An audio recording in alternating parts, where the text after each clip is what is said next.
Ladies and gentlemen, thank you very much for taking your time out to be here with us.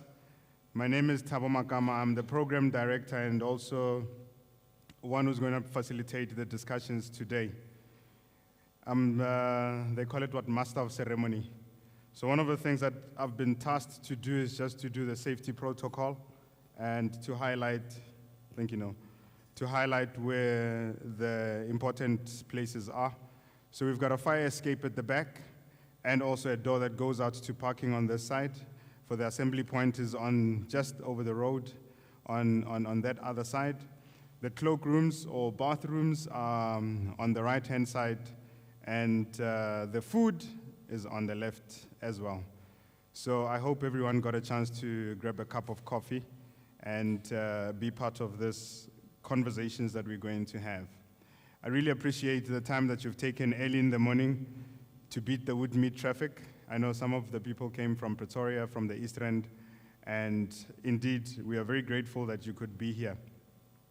So I just want to give a little bit of a background and then go through the program of the day, just to highlight some of the important topics that we have prepared on the day.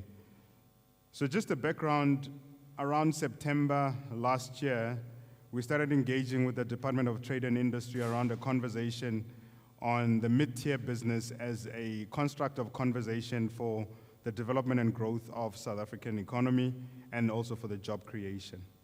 So many people always hear SMMEs. South Africa, we use that construct of defining small businesses under the umbrella of SMMEs. But we never get to a conversation of really putting it under the mid-tier business definition. Why is it important? So it's very important to then understand the construct of mid-tier businesses is businesses that are able to at any time grow, to absorb or create meaningful jobs for the economy. If you look at a micro-enterprise, they can only hire 1 or 2 individuals at a time. But then if you look at a mid-tier business, is able to create meaningful jobs, absorb graduates, and also have meaningful impact on the gross domestic product of the country. Now, when you look at our current job statistics, we're sitting at more than 30% of unemployment. We're sitting at a higher, more than 50% amongst the youth. That in itself is a ticking time bomb. So when we started the conversation with the Department of Trade and Industry in September with Minister Parks, we spoke of a specific requirement to focus and zero in on the mid-tier business. The mid-tier business being a catalyst for creating economic growth and also for being a catalyst for jobs that are meaningful. We can carry on talking to young people to go to school, graduate, but then where would they end up being? Who's going to absorb these individuals? But more than that, what is also lacking, we've seen that there is no data to support even the cohort or even the grouping we're talking about, which is the mid-tier business. Quite ironic that when you go elsewhere in the world, you go to China, you go into to Europe, you go into the US, there is specific data points that support the mid-sized business, the knowledge of how that mid-sized business is doing, the revenue that it's generating, and how many jobs are being created. But in South Africa, we don't have the data. Without data, you can't make critical decisions, we can't make policy decisions, we can't even influence those that are decision makers to put the funds and support in the right direction. Now you ask yourself that particular question, when we start talking about foreign direct investment, when we start talking about trade, exporting, how much are we exporting? How much of that business comes from the mid-tier business? And that is why we have invited panelists that have come from different industries, have been exposed to different conversations around the mid-tier conversation. We have Gibbs as a partner today. From a data point to start supporting conversations that are going to help us unpack this. You know what they say about information and data? Garbage in, garbage out. So the more we start talking without having anecdotal evidence, without having research, without having empirical evidence, we are just talking. So what we have constructed, and with the view of creating an open conversation, we linked it to the Transformation Fund conversation that was announced recently by the President, and then supported, obviously, in the office of Minister Park Stau. We deliberated and engaged with them since September. We agreed in November that we are going to be having conversations with business.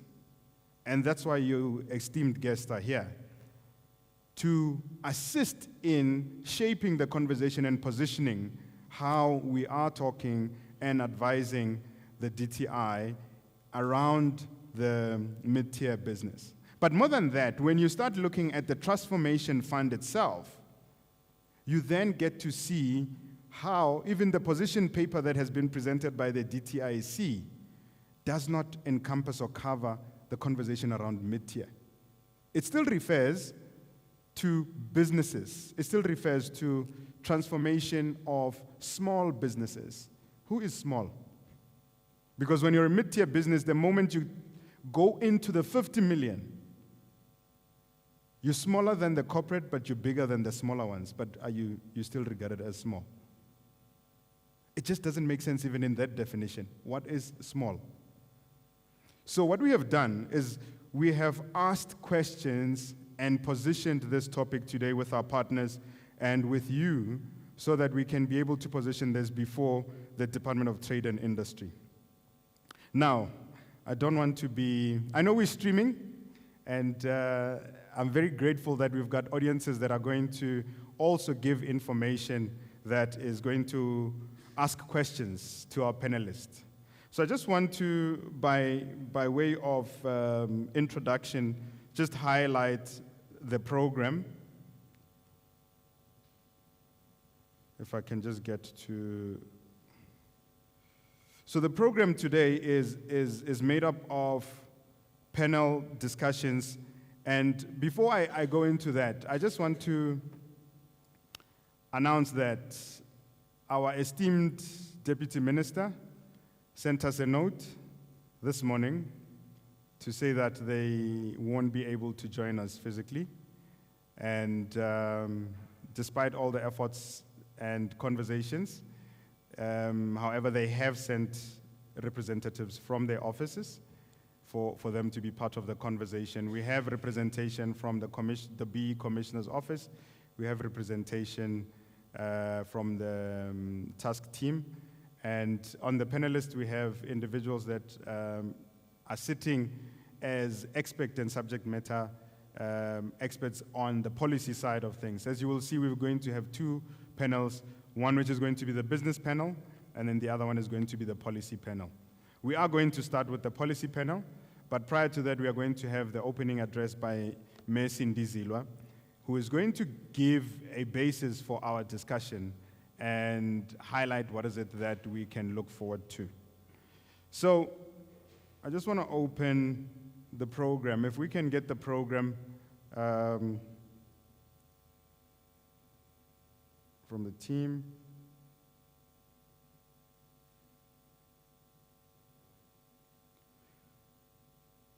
So as I've highlighted, the following process is going to take place. We're going to have an opening by Mayor Cindy Zilwa, and from there we're going to have the first panel discussion that is going to be with our esteemed guests, panelists that are coming from business industry. I'll introduce them as they come.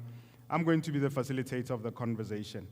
Just to highlight the fact that today's session is recorded, and the proceedings of today are official in submission to the DTIC conversation around the Transformation Fund. And what we're encouraging people to do today is participate. We will give roving mics in order to put into the contribution. We've got a scribe, and we are going to have official input into the conversation or even the paper that goes to the DTIC. So on behalf of the team and from the organizers, I do want to send our sincere apology on behalf of the Deputy Minister of Trade and Industry and from the DTIC office in them not pitching up today. But the show carries on. I don't think we as business need to stop having the construct, consultation, and conversations that are really geared towards the benefit of our businesses and also of industry. I think it is very important to note that whenever there is effort that is coming from business and private, it's got to be very intentional. And today's conversation is intentional. It's unapologetically focusing on how do we work with the DTIC to show them and highlight a potential blind spot that exists in not addressing or having a conversation around the mid-tier business. Many aspirant entrepreneurs don't ever go out to start a business to remain small. Is there any of entrepreneurs that are sitting here or business people aiming to remain small forever? No. Why? Because it is important to acknowledge the need for growth and for the need for one to be able to create impact in a way that is going to support the economic growth and the job creation side of things. So without further ado, I'm going to call on stage Messi Ndizilwa, who is going to give us information or give us the opening address. So just as a way of introduction, Messi Ndizilwa sits on several boards, and including the Sibanye Stillwater, Cell C Limited, and many other boards. She's one of the senior chartered accountants and chartered directors in South Africa. In fact, if I start talking about her history as when or how long she's been a CA, those that are CAs would actually feel like babies, because I'm sure some of us were not even crawling or even talking when she became one of the first CAs in South Africa. So it's very important that when we start engaging the conversation, we have someone who can tell us why this construct of conversation is important. So Ms. Cindy, I'm going to call you on to please take us through the opening remarks, and then we can start our program. If we can give her a round of applause.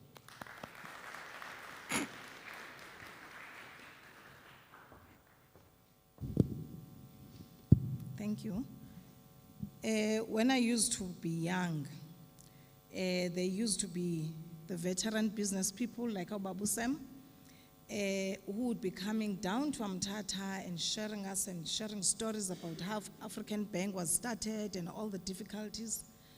And one analogy that stuck with me, him talking to us and sharing the stories, the wisdom, and in a way passing the baton to us. He said the only problem that they had observed is that middle business people, small business people, black people, when they have problems, they don't do anything about it, they just complain. So he shared with us an analogy of a calf, to say there was this young lady in rural areas who was seated outside a hut. And then now a calf came to her and started licking her legs and everything. And then instead of this young lady standing up and running, he just took a blanket and covered herself and started crying, "Oh, please help, the calf is licking me, oh, please help," instead of doing something about it. So he was saying, we should not continue to suffer. Because if you just put a blanket and cover yourself, the calf is continuing to lick. If it's gonna bite, it will bite. But now you are not doing anything, you are just crying and talking to people, so we must stop complaining. So Thabo, when I got this invitation for the Business Lekgotla that's being organized today, I was convinced that we are no longer that type of business people that's covering itself and just complaining that, this calf is actually not treating us well. So thank you so much for organizing the Business Lekgotla, and I hope at the end of the day, we will be able to summarize, bring our input correctly so that the policymakers can be able to hear us and they can be able to act in the best possible way. First of all, in my opening remarks, that was not opening remarks, that was just introduction.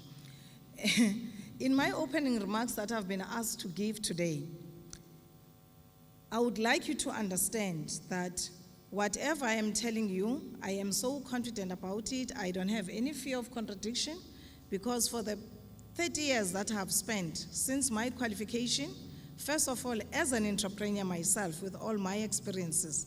Secondly, in being exposed in the businesses that we are assisting in our capacity as either the auditors or consultants of the respective firms. And lastly, in my capacity as a director of some of the most established companies in South Africa. So I've actually been exposed to see what happens when a company is small and ignored, and what happens when a business is considered too big to fail and it's being supported. So if I put that aside and say, first of all, how are we doing in South Africa as small businesses, as middle-sized businesses, as big businesses? Let's look into the global statistics. There is the Global Entrepreneurship Monitor that takes place year on year, and it is said because South Africa is ranked 49 out of 56. So there is always dismal performance. Now imagine a queue of 56 and we are number 49. That actually gives you an indication and an impression of we really need to pull up our socks, or maybe wear our socks. It's not about pulling up your socks because you're at number 49. Now, what is it that they are looking at? They are looking into South Africa. How are you developing? How are you nurturing? And how are you supporting your businesses to continue to become resilient? That is where we get number 49. They look into the framework of finance that's available. They look into access to the finance, because you might have finance, but people can't access it. They look into the policy frameworks, into the government support programs, how entrepreneurs are developed at school level and post-school. They are looking into the commercialization and the physical infrastructure, commercialization of ideas. They are looking into the ease of entry into the markets and the social and cultural norms. And you know, these social and cultural norms are so nice because it's about encouraging and celebrating entrepreneurship. In my experience, stones are thrown to successful entrepreneurs until they fall down. Then people move on as if nothing has happened. Now, if we are going to fail at this level, and even the world is saying it, and other countries are doing it without any apology, it means there is an encouragement. There is no fear of failure. And when entrepreneurs are successful, they are not fearing that there will be targets of anyone else until they actually fall down. So we really need to learn out of this. Now, out of the 13 principles that they actually look at, South Africa only scores 1 out of 13 in terms of being adequate, only 1. And the countries that are doing well, like the UAE, India, and Oman, for instance, they are scoring like 13 out of 13 in terms of adequacy. So we are actually not adequate across the 13. It's only 1 that we're actually adequate in. So we look at how we are failing. Local research and survey, which is not disputed, is that 70% to 80% of business startups in South Africa fail. I don't see anyone who's losing sleep over that, especially the policymakers. But the UAE, which is having the #1 spot for the 4th year in a row, what are they doing in terms of business failures? They have set aside a fund, and their fund, translated into rands, is 160 billion rands. What is this fund for? It is not to finance entrepreneurs. It is not to help startups. This is not to educate. It is to support failing businesses so that the success rate should not be less than 50%.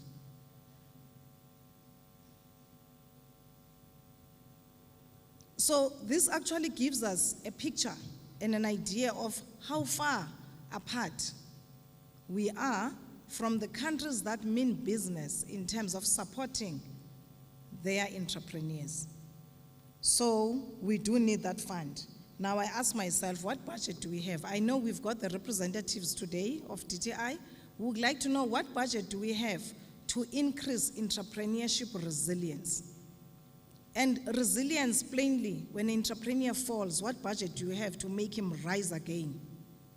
Because what we know is that when an entrepreneur falls, there will be after that person, if it was he had put collaterals with his houses, everything, family, they will take everything. And it's like they are ready for the burial of entrepreneurs. If there was a cemetery for entrepreneurs in South Africa, or for businesses that have failed, I'm sure they would be full by now, and no one will be bothered. So we need to avoid that.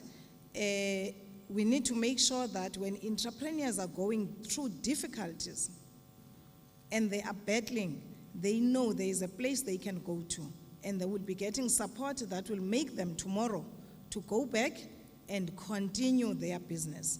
Because they are not there for themselves, but they are there to support the South African economy that we wish to see growing. So I think it's important for us to be able to do that. Now we talk about pass rates. I'm sorry to say this to the Department of Trade and Industry today. We all complain about the matric pass rate being lowered to 30%, some subjects. You know that, ne? And how many of us are complaining about that? To say, why are we lowering the pass rate to 30%? Many of us are not comfortable with that. But just think again. The survival rate of businesses in South Africa is 20%. Why is the Department of Trade and Industry getting applauded for achieving their objectives year on year with a 20% pass rate for businesses? So I think we need to be serious about this and not look at ourselves and then look at the other department and say, no, that thing is not on. We need to push kids to succeed in reality, not to get them out of the school system. But then what are we doing on businesses? We are saying it's acceptable that only 20% will survive and 80% can die. And no one is worried about that. So I think those are the things that we need to apply normally. Now, when it comes to the National Development Plan, 2030 is around the corner. And if 2030 is around the corner, what are we saying? One of the things we were targeting, key things, it was the creation of 11 million jobs. Do you remember that? We know we are very far away from it. Why? Because jobs are not plants that are actually growing out there in the field. They are not. Somebody has to plant, has to nurture, has to do everything else for you to be able to get the crops. But South Africa, unfortunately, is considering the creation of jobs to be something that just happens, whereas it is through entrepreneurs that you'll be able to create jobs. So instead of us having had to say 11 million jobs, we should have said 55,000 entrepreneurs employing 200 people each. If we had done it that way, and then every department, you all hold hands, knowing that each year we are saying how many entrepreneurs that are employing 200 people each have we supported, have we created, have we kept in business. I am sure now if we were failing, maybe we could be around 50,000. We could be just 5,000 short because our focus is like that. Then it means if a middle tier business is getting a contract, people will be happy because it's actually adding on to the number of jobs rather than how did he get it? How does it qualify? Why is he still getting it? Then now people are just not comfortable in directing the billions to particular individuals. And unfortunately, for the economy to grow, there are individuals that must be given money who will be able to lead the process of employing others. I grew up in the former Transkei, and there were a lot of black businesses that were driving big cars. But here's the issue. When the former homeland leaders looked at those business people that were driving cars, they were saluting them because they knew there were 100 jobs behind them. There were 200 jobs behind them. So they knew the economy is going. The more we see people in the streets visible, then we know behind that person is a number of jobs. I don't know what's happening in South Africa today, but definitely you all know, ladies and gentlemen, there is no salute. The more a person is reflecting success, the more there are question marks around that person to see how and why him and why her and whatever, and let it be somebody else's turn. Forgetting that behind those decisions is jobs that are just getting cancelled and cancelled on a daily basis. So if we can try and make sure that there is focus on the creation of entrepreneurs who are employing people, then we will be able to attain the number of jobs that we would like to see created. Secondly, we have a glass ceiling for businesses, which is why we are here today. There's the mid-tier businesses that are actually not seen. During the time when there was a shortage of skills in South Africa, there was so much excitement about There was so excitement about getting artisans to come and train and whatever. Ladies and gentlemen, at that time, we were young and vibrant and energetic. We were all the professionals that were there. But not even the government saw the black professionals. Not even the private sector saw the black professionals that were ready. They were looking for the ones that are not there. Same thing with businesses. Even corporates, even CSIs, even enterprise development, their eyes are focused on people who don't have anything. Now, I'm not against this, but I just want us not to forget it. How many CEOs have braved the cold and slept in the Nelson Mandela Bridge overnight to show solidarity with the poorest of the poor? Tomorrow morning, how many of those CEOs made sure that big contracts are going to black business people so that they can employ people, so that there is no one in the street? Why are you going to sleep there whilst you know that tomorrow you'll go back to your good life and that person is still unemployed? And tomorrow you are saying, no, I'm not giving this black person work, doesn't have experience, I'm not giving this, I'm not giving this, I'm not giving that. So those are the issues that we need to consider, to say it starts with small things. That if somebody can qualify to go and sleep on a bridge, before he goes there, he must tell you how many billions of rands have he given to black business people. What is it that you have done to the best of your ability, with the powers and the resources that you have, to make sure that the solidarity you are placing today or you are showing today, you don't have to show it in the next 10 years or 5 years or 2 years? None of them. They go back there and we sit there, we fight with people, contracts get cancelled, black businesses are closing, and people are busy sleeping on the street. They must continue doing it, but I'm just saying there must be a qualifying certificate to say, show us the number of serious business opportunities we've given to people. Don't tell us about the 1 million and the 1.5 and everything. It's not going to help. But please tell us about the billions of rands that are equivalent or on the same platform as those of the established businesses that are in your database. Now, the other glass ceiling we're talking about, when you've got the definition, you go to, okay, here the cap is 50 million, okay, if you're employing 50 people or 200, if your turnover is 13 million, then you are a mid-tier business, you're no longer an SMME. But in which context is this glass ceiling created? We've got companies like Sasol, turnover 276 billion. The ShopRites, 234 billion. So if you are serious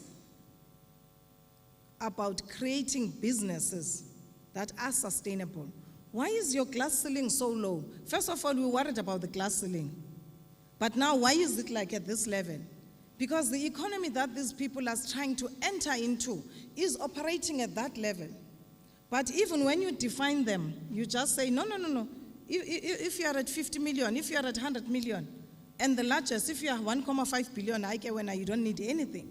But you know, this 1.5 billion turnover is aspiring to go to the 200 billion level. So that's the glass ceiling we create. But let me give you just further examples of the glass ceiling, and I will be able to sit down. We've got an incentive program or scheme at the DTI for making movies. I'm sure you didn't expect me to talk about making movies.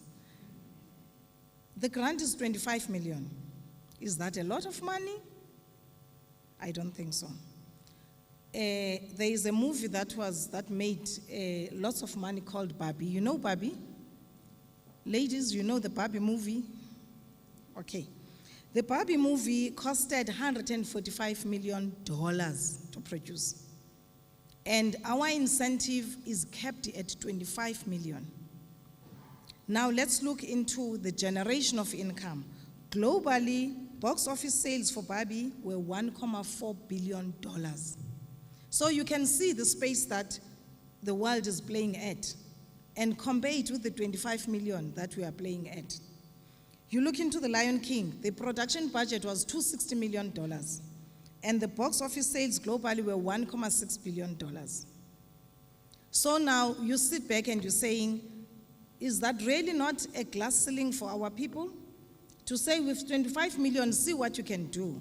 That's why then when we watch movies, we're going to be looking at scenario that's not inspirational or anything, because when people are given 25 million, it's like it's a lot of money, but it's like nothing compared to the production budget of the real film producers in the world. Now, when we come to the black industrialists, we're talking about a maximum of 50 million.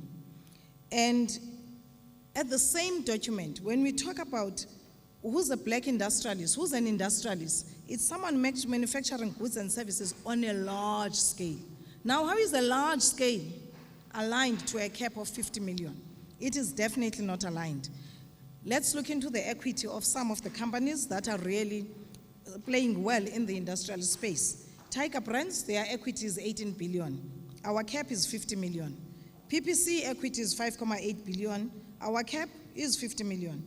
And some of the companies that are playing in the export space, which are a lot, some of them it's like Aspen, Bidvest, the MTNs, Naspers, Remgros, and Sasol. Now let's analyze and say, what are their equities? Bidvest equity is sitting at 38 billion. Sasol is sitting at 147. Aspen is sitting at 84 billion. So do we mean business when we say, we want you to be in the export space, we want you to be the industrialists, but we are saying we are capping you at 50 million. Does it make sense to you, ladies and gentlemen? Because for me, it doesn't make sense. Hello? Are you awake? Eh? Does it make sense? 50 million is the cap. I've done the best. They must go and fly. How will they fly? Because in this market, it's been proven there's a track record for you to fly, you need lots of resources and lots of support. So I think these are the things we need to fix. Now, just the last points I want to talk about. The lack of a strong ecosystem or its non-existence. It's painful. If a I want to say a large business, because in our world it's a large business. We're doing our best. We go out there. There's a turnover of 100 million. There's a turnover of 200 million. And that company is considered successful by everyone else. When they need finance, they don't get it. They get a contract, then there's no finance. They've got finance, there's no contract.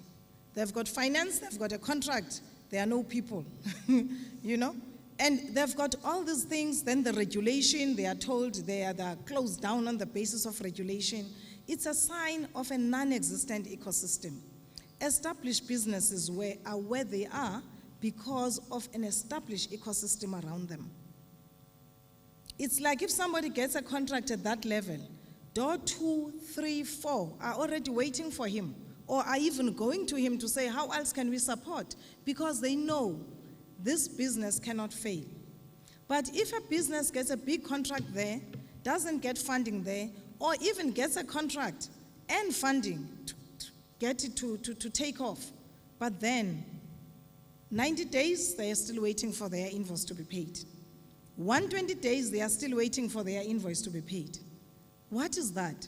Then the business closes. And now, they are stupid, they can run businesses, they need to be taught on how to manage, they need to be taught management, they need to be taught entrepreneurship, they must separate money in the till to know it's business, it's not business. So I think those are the issues. People are not getting down to the root causes to say, is the ecosystem good enough to support the success of the businesses or not? And my answer is that it is non-existent, not at all. The legislative framework, it's also not there to support the businesses that are already showing their interest to compete amongst the best, to succeed and build their businesses for generations to come. It's not there, and it has to be redone. The corruption and the bribery, it's allowed to set in. Businesses are hard hit by the request for kickbacks in every corner that they are actually going. Why is that allowed to set in? Because the powers that be, if they are aware, they must take action. Or if people are whistleblowing, then they are scared for their lives. We can't create a culture like that and allow it to set in, because we will never be able to stop it. So there is really, really a big cry to say businesses must be able to receive support so that they can be established, so that they can, if they fall, they know there is no fear of failure. One of the things that gets measured are entrepreneurs in this country fearing failure. And if the answer is yes, we will never go anywhere. We need people who are not going to fear failure because they know if there is anything, they will be allowed to learn. Other groups that were behind us, that were before us, they fell and they were rescued. They were given capital, millions of rand. Nobody was counting because the objective was known. Keep it strong so that our economy remains and our people remain employed. But why is it that has changed now to say, no, close him, go and attach whatever, take everything, close that shop, don't pay them their money, don't do this, don't do that. Because at the end of the day, then we're actually killing ourselves. So therefore, in this business, Lekgotla, I hope then we will have decent resolutions of what needs to change to make sure that we do not have the most important people in our economy suffocating to death because nobody cares about them. They simply think if there is money in the bank, there is an OD, they are big business, they no longer need support. And this preschool attitude in South Africa must stop. Why am I calling it a preschool? The love to get in a business at a lower level, and once it starts to work, it's done. Let it go. We need another one. We need to progress. Even the education system progresses from preschool, it goes to primary, it goes to high school and at university. Why are we not having a chain like that for supporting businesses that are developing? Because you are not going to have all the good, excellent businesses that are generating billions of turnover at a preschool level. Because at a preschool, that's why then you've got to say to them, they must come for training, they must come and do this, because you're just not giving them oxygen and space to grow. And once they pass that preschool, you're saying, out, I need another one. And then at the other hand, you are expecting sustainable jobs, you're suspecting a growing economy, forgetting that you have stopped nurturing your entrepreneurs at preschool level. So we need to move away from the preschool platform for nurturing businesses in South Africa. I hope then that actually addresses the opening and setting the scene, because we are in trouble. We can only get out of trouble if we are not crying and saying, here's a problem, we're not being attended to. It can only happen if we stand up and go and talk to the relevant people with the specific requirements that we have and open up their eyes, because the glass ceiling that is surrounding us is clearly not acceptable. Thank you, ladies and gentlemen. I'm going to wave to you, and you've got 5 minutes left. Thank you very much, Ms. Cindy, as I help you to get off. And if we can get our panelists ready, then, ladies and gentlemen, let's please give her a round of applause.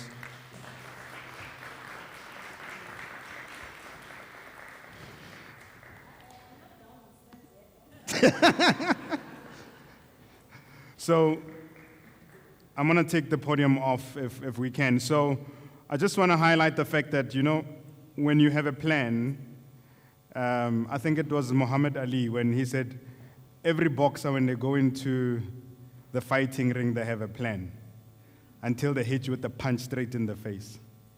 We got hit with a punch straight in the face this morning. But guess what? We're up again, right? After such an address, we then can really appreciate coming from one of the most respected board members of multiple corporate organizations as to where are we. Some of the critical points that she highlighted was, one, nothing is going to happen without us as the business fraternity being vocal about what needs to be done. And on top of that, we can't operate at a micro level forever with glass ceiling, or even, I call it a glass box, because it's not just the ceiling. Whether you go to the sides, whether you go up, you're not going anywhere.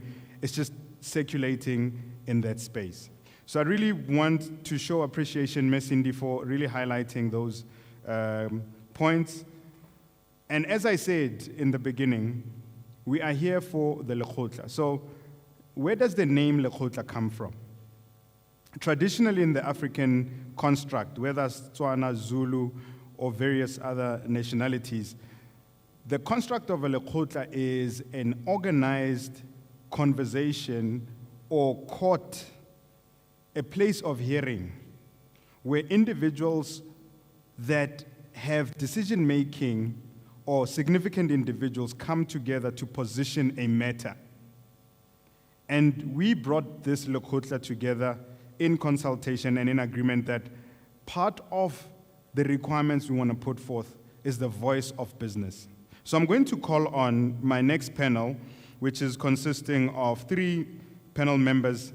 I'm going to do ladies first. Ms. Latasha Suben, she's the head of Entrepreneurship Development Academy at Gibbs, and she's also an ex-entrepreneur. So she knows, she's been in the mills and in the streets. If you can have a seat there, ma'am. So she's been in the mills, she's been in the streets, she's run the race, and she understands what is it that we are talking about. And I'm going to call on Matimba Mahange. Matimba Mahange is the board member of MEMSA, which is a mining manufacturing association, and also CEO and co-founder of JA Engineering Works, which is a continuous miner manufacturing organization. So now when we start talking about size, one of the critical things that we want to touch on is a lived experience of having operated in South African corporate and also having been in the receiving end of funding, support, and development. Then I'm going to call on Mr. Benny van Niekerk. So I've known Benny for more than 10, 12 years. And when I saw him this morning, I was like, yo, Benny, looks like we are growing. And he said, why do you always shave your hair? So I said, no, it's a secret I won't tell. So you can sit there. Yeah, right. Okay. Yeah. So Bernie brings a very big wealth of information. For more than 13 years, Smart Procurement has been able to house conversations of chief procurement officers, COOs, CEOs, government heads, especially the parastatal. If anyone is sitting here and is in supply chain or procurement, there is a high likelihood that you've gone past Benny and Debbie's events. And we've engaged on many occasions where we've either done breakfast or even development processes. So without further ado, I'm going to go into the discussion which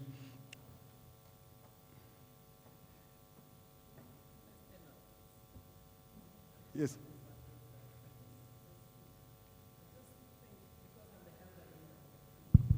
Let's get a mic for Mena I really Nama. apologize Yes. for this. I'm the elder room. But you know, Cindy, my sister, I just want to take this moment, probably not the right time, but I just think I don't want to walk away from here without appreciating, acknowledging you for what you just shared with us. You know, several lessons to learn. First of all, you're not well, but you took time to be here. And the presentation. And for me, what I thought was very important is, as an accountant, you gave us numbers. Because some of the stuff we talk about, you're talking about lies, but numbers don't lie. And what you've shared with us is something that I personally will walk away with. I'm no longer in there trying to get into business. I'm past my time now. But I'm just thinking what we have shared with us is very, very important. The slow glass ceiling, the preschool, everything you have shared with us, I'm hoping it's not going to end up here. Your paper should be received in more spaces than now because it cannot be kept as a secret. I apologize, but I thought I should really say that. So, thank you, Menana.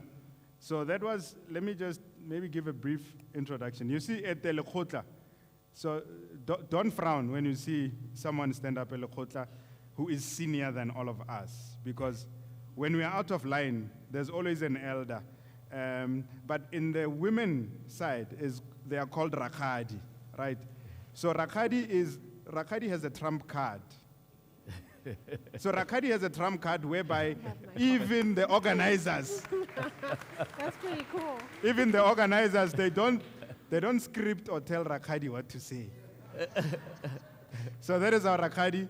Menana Makomola, thank you very much. And I just want to highlight something. What she said, and she says she's interested in business but doesn't want to go into business.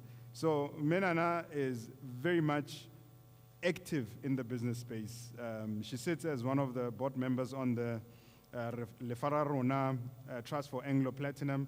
She sits as the chairperson of Nelson Mandela Children's Fund. She sits as the Global Women for Women Development in Entrepreneurship.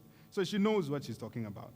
And she sits rightly to say, let's acknowledge the fact that, let me sit down. Let's acknowledge the fact that there is a conversation that is constructive that we need to put as part of our submission going into that entire process, going into the DTI. Because this is an official submission. Let me just say this, I'm not blowing my own horn. We haven't had these type of settings where we have official consultation processes, formalized, self-funded, to go into DTI in trying to help them construct the conversation that is relevant to us. We are always recipients of the messaging and conversations. We are always recipients of positioning and conversations that are about business, but we are in business. And so now, we're changing the narrative, right? We're changing the narrative. 1994 is how many years now? Where are we sitting? And we're still talking about 50 million as the biggest generic organization in transformation? No, that's unacceptable. We can't sit back and continue with the conversation without addressing it head on. And it's not going to be someone else, because as we sit here, our children are going to be sitting in the same forum. We can't. I mean, I'm going to touch on Benny now. How many of the enterprise development candidates he's seen coming to smart procurement? For 13 years, they are being developed. For 13 years, they were beneficiaries 13 years ago. They're still beneficiaries today. It can't be. We cannot allow that.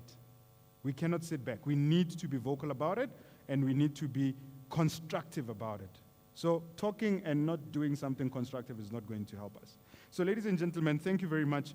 I'm going to now engage with the business industry panel.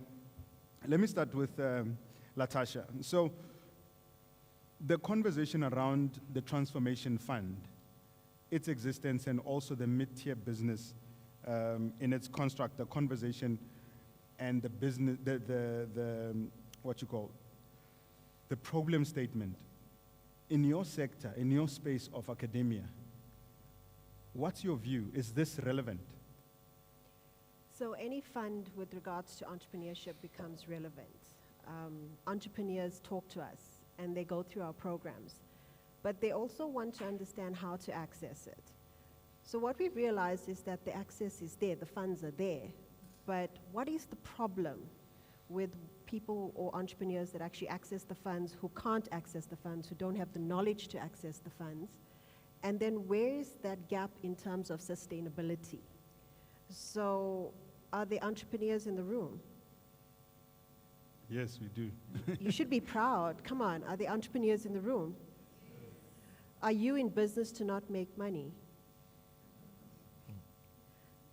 All right, so it's a good question, right? The reason you're in business is because you want to create establishment as well as sustainability. But what happens when we try to scale up? So the fund is there. The question you then ask is, well, what's happening? Why aren't businesses, as you said, madam, why aren't they sustainable? Why aren't they growing? What is the glass ceiling? But more so in terms of where we are at is, are entrepreneurs really ready for what's happening in the environment right now? And I'm going to go a little bit in terms of, we all understand the external socio-political economic setting, right? Mid-tier entrepreneurs are actually looked at to be one of the most thriving forces to create job creation, to create GDP contribution, to create all these lovely things. It's well said, and it really looks good on paper. The question is, why is there a struggle for them to actually establish, scale, and sustain the conversation or create those jobs? And talking about stats, I mean, mid-tier businesses that are actually in establishment, they employ what? 15 to 25 people. Larger businesses can employ about 50 to 200 people. But those are responsibilities that come into the conversation to say, well, how are they going to expand or grow, and how do they actually, keep it going? Because they're responsible for those jobs and those creations. So when it comes to funding, it's not just about funding, but it's the ability to use funding in a most innovative growth mindset way to create sustainability beyond establishment. So yeah. Fantastic. Thank you very much. So I want to lecture a bit on the conversation around growth, bringing you here in, Bernie. You've been in the space where conversation and development has happened around the BEE legislature. There is a segmentation that says one reaches 30 million, they're QSE, once they're 50 million, they're generic. Now, when we throw this conversation of mid-tier businesses, with what Latasha was highlighting in saying, why do we want to grow into that space? What is involved more than just funding? What has been your experience in the industry looking at that conversation of mid-tier businesses, or even the transition between QSE and generic? Okay. Thank you for the opportunity, Thabo. It's really good to see you again. Can everyone hear me? Yeah. Okay, great. This is very topical in my own life because I've recently looked at some numbers, and I've noticed that in this year, the level for a EME and then the level for a QSE this year will be 6 million and 30 million. Do you agree? So this year, for a EME, it's 6 million, and for a QSE, it's 30 million and above that, generic. Do you agree with that? I mean, maybe I'm making a mistake. In terms of the cap, I think. In terms of the codes, the BE codes? Yeah. Sorry?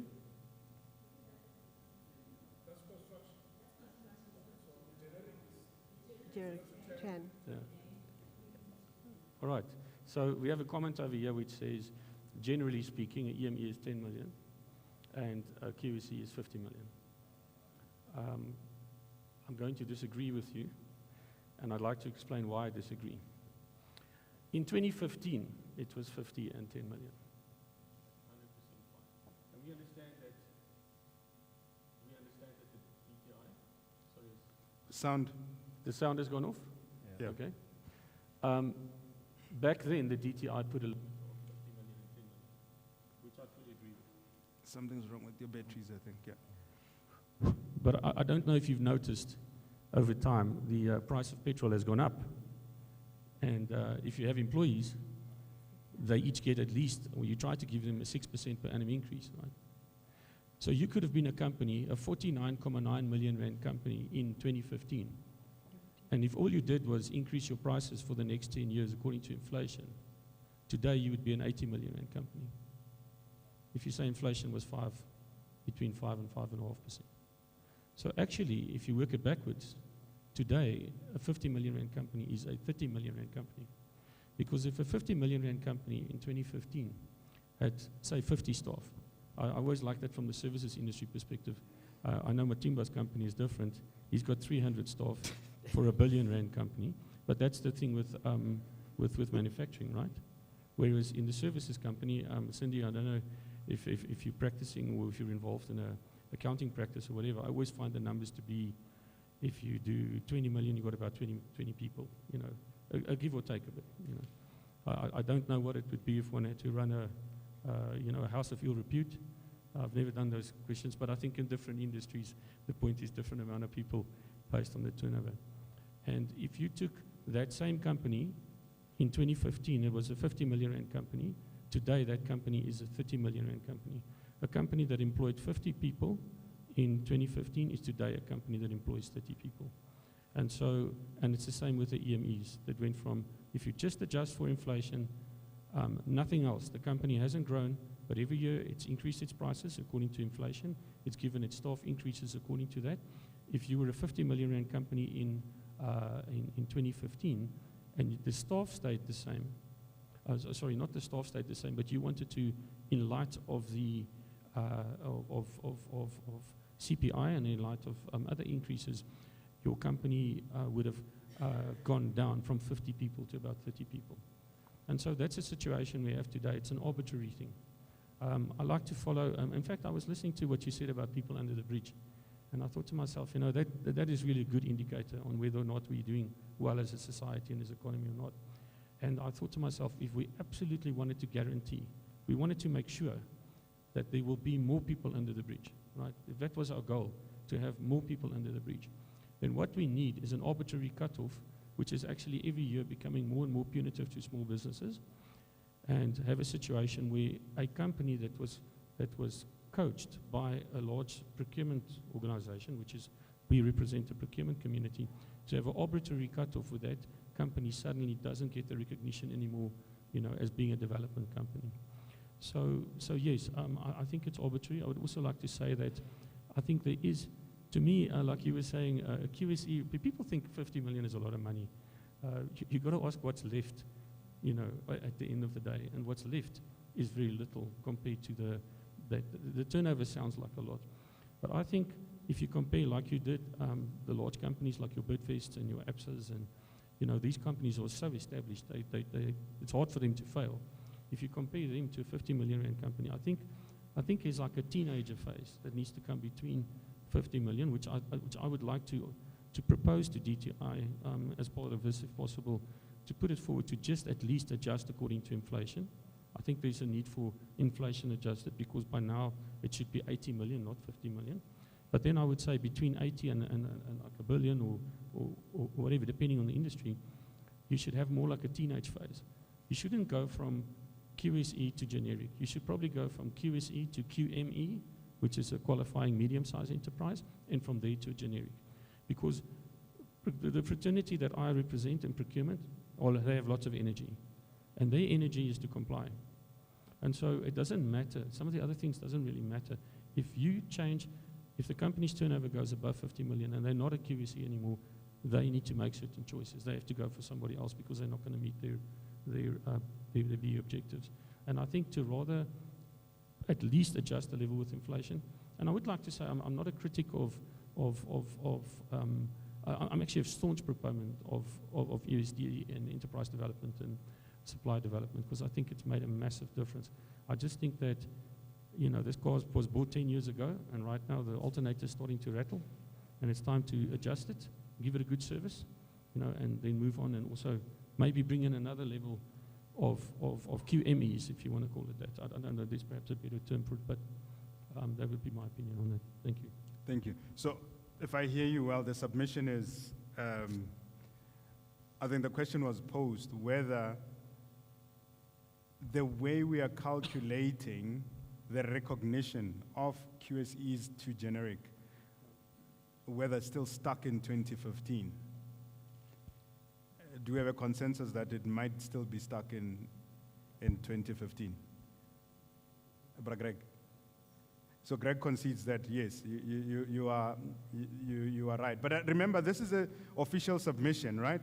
We've got to ask the question to the DTIC to make a revision of where we are as a country, but also from an economic perspective, whether the policies that we are driving actually make sense for the economy that we operate in. And currently, if circa calculation and inflation and sitting at 2015 and we're in 2025, the numbers don't lie. We are actually fooling ourselves in putting the target out there, but not necessarily meeting the requirements. You have a... If I could maybe just add to that, I think it's a very simple thing. You don't need to change any legislation. You just need to recognize that there is such a thing as inflation. And what made sense, if it made sense in 2015 to have a 50 million target, then if you just adjust for inflation, it makes sense to be at 80 million over here. You're not asking for new legislation, new regulation. At least if they could do that, that will really make a big difference, I think, to a lot of QSCs. Fantastic. Thank you, Benny. Let me get to you, Matemba. You know, when this conversation happened, you started your career in corporate. You know, you were sitting on the one side, being the one that either approves the contracts and gets to understand from a corporate perspective.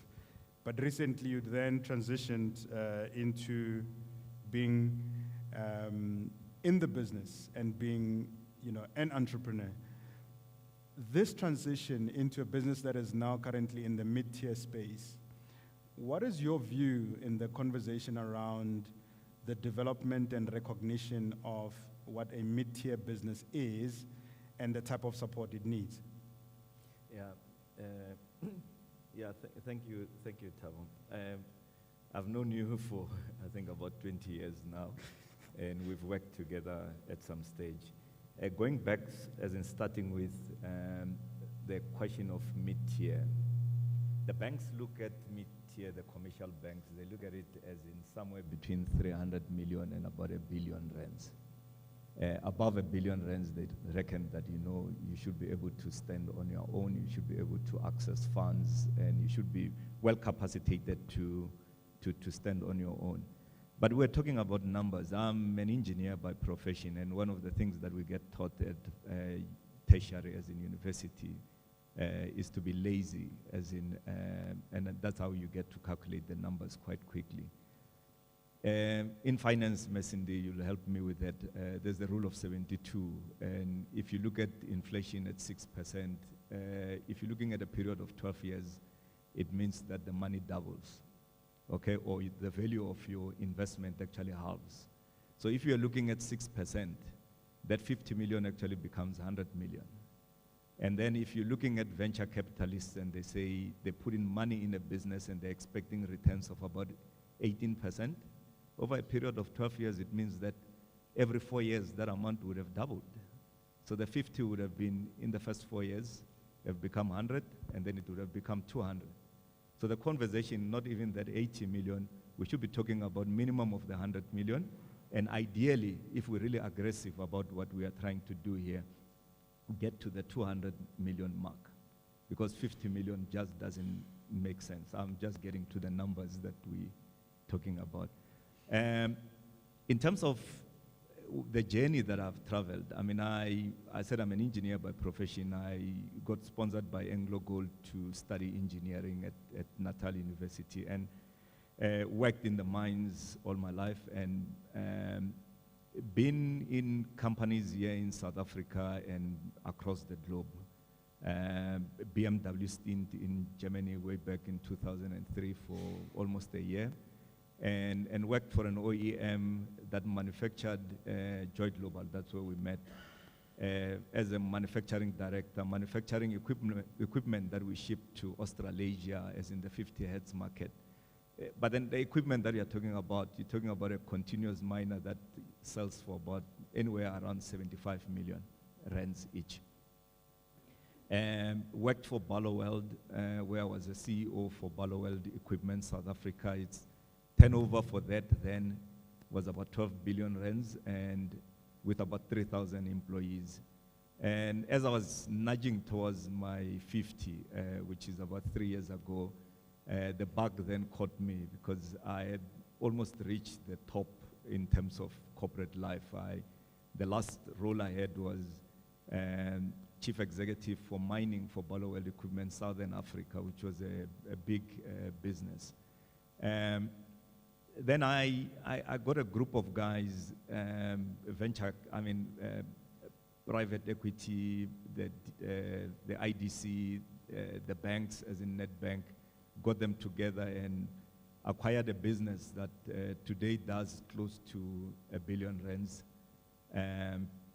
And we manufacture stuff here in Boksburg, which we sell. We've got an office in a workshop or a branch in India, Kolkata.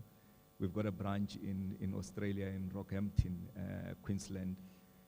So we manufacture here with 80% local content and export that across the globe. But I want to say that, Thabo, getting to those numbers, as in the 100, the 200, engineer, you do the business studies at university, whether it's an MBA or not, nothing prepares you to get to that space, as in where you become an entrepreneur. Because I'll tell you, Mesindi, is that when you are in a big corporate, there's a treasury department out there. You hardly even check the bank balance every day. So those people who go into entrepreneurship and they get a first shock in their lives that, you know, number one, in terms of our equipment, is capital intensive. To get an order for 200 million and with having to pay your suppliers 100 million, it means you might just not be able to fulfill that order. So we talk about the ecosystem. You touched on that. Ecosystem talks about the people that you surround yourselves with, as in being able to, now that I know you, I'll knock on your door if I need something. I need to know something about the numbers and how to approach something, as in strategic finance and all that. And the people that you have studied with, people that you have worked with. But I'll go deeper into the one around the IDC when you talk about the support for this, as in the fund. Incubation, we usually talk about people who have got a spaza shop or people who've got a small business, and we say we're going into incubation. But I say incubation, we shouldn't use that word to say it means that you've got to be small to be incubated. We are attaching it to the crash, to the baby stuff. But even businesses that are up to even R500 million, R1 billion still need that incubation. I'm also a member of MEMSA. MEMSA is Mining Equipment Manufacturers of South Africa. I'm a board member there. And reason for that being that, you know, the drive for industrialization, reindustrialization of South Africa and Southern Africa at large. But the things that are needed there, I mean, for instance, MEMSA, when you talk about capacity, we'll get to that stage at some stage. Who funds MEMSA? Are you expecting the same guys who you would say in Tswana, Basokola, to actually put money into MEMSA to actually help themselves, yeah. the poor guys? So it's a whole lot of things that need to be touched on to get this thing going. Yeah. So thanks for this opportunity. No, thank you, Matimba. While you hold the mic, you highlighted something. My view and many people's views when we talk about incubation and acceleration happens at a micro level. Yeah. Are we not then misaligned in our thinking that mid-tier businesses actually need to be incubated? Are we not misaligned to not think that they need to be incubated? What has been your incubation experience? I mean, your business is now turning over R1 billion, and you still mention that it's being incubated, deliberately incubated for it to succeed. So, Mesinda, I'll hop on what she said, because what she spoke about there, in such a short period of time, she actually covered most of the things that we need to deal with, the real issues. Coming to the part around incubation, she said that we talk about small businesses, the crashes, and we talk about incubation. And then it gets to a point where they say you're too big not to be allowed to fail, okay? Mm-hmm. And that's another level where then you get to incubation. When the banks start worrying about your health and whatnot is because now you have borrowed too much money from them. You can't be allowed to kick the bucket. You can't be allowed to fail. So the incubation that I'm talking about, I'll talk about the IDC as in the program that they've got. Having lent us money to acquire the business, and then they say, okay, your business is quite capital intensive. What about we come up with a fund as in a working capital facility, which runs into millions, because I've said the quantum as in that we are dealing with. And then they go over and above that with monthly meetings where you go through your finances, you go through your business plans, how far are you, what is the pipeline that you are dealing with. And then if you've got an order that is coming ahead in the next 6 months or a year, how capacitated, well capacitated are you to deal with that? That happens at that level, okay, which I believe the IDC is doing quite well in terms of that. But what about the small businesses? They stand no chance. There's not that program to deal with that. You get given money, you don't even understand as to what's the difference between that P&L as in profit and versus cash. And how you're going to pay your people. When you get an order, how you're going to finance that. And it's that incubation that shouldn't just happen at that 10 million rands, the 15 million rands. You still, according to me, have got to be incubated up until you get to 1 billion rands, even way beyond that. Yeah. Fantastic. Thank you. Just to add on it, I mean, just to ask you. Yeah, yours is working, I'm sure. Oh. I mean, did you get this from experience with regards to the changes in business landscapes, things that influence business, like you said, labor costs, but also skills development and the type of skills coming into the industry? Or is it just because external factors in the landscape of business itself has changed so much that you find that incubation is linked to growth and it's linked to adaptability? So when I talk about incubation, I'd say that I was oblivious to that being in corporate life, because corporate life has got all these systems in place. You go for for development programs, you've got mentorships, you've got all these things. You get to write your individual business, development plan and all that. And it gets monitored, you get supported on that. Whether you go anywhere with that, it doesn't matter, but at least there's some paperwork that is being pushed there. But all that system that is there, the shock is when you believe that, you've done it all, you've been a CEO in a corporate, and then you go and run a business. You quickly realize that, you actually don't know much. Because now you are a jack of all trades. I mean, in corporate, you've got somebody who deals with the recruitment of the employees. You get to see them when they are shortlisted and all that. But our employees is 300 people. I need to see each one of them. I walk around, I want to know the names of the people.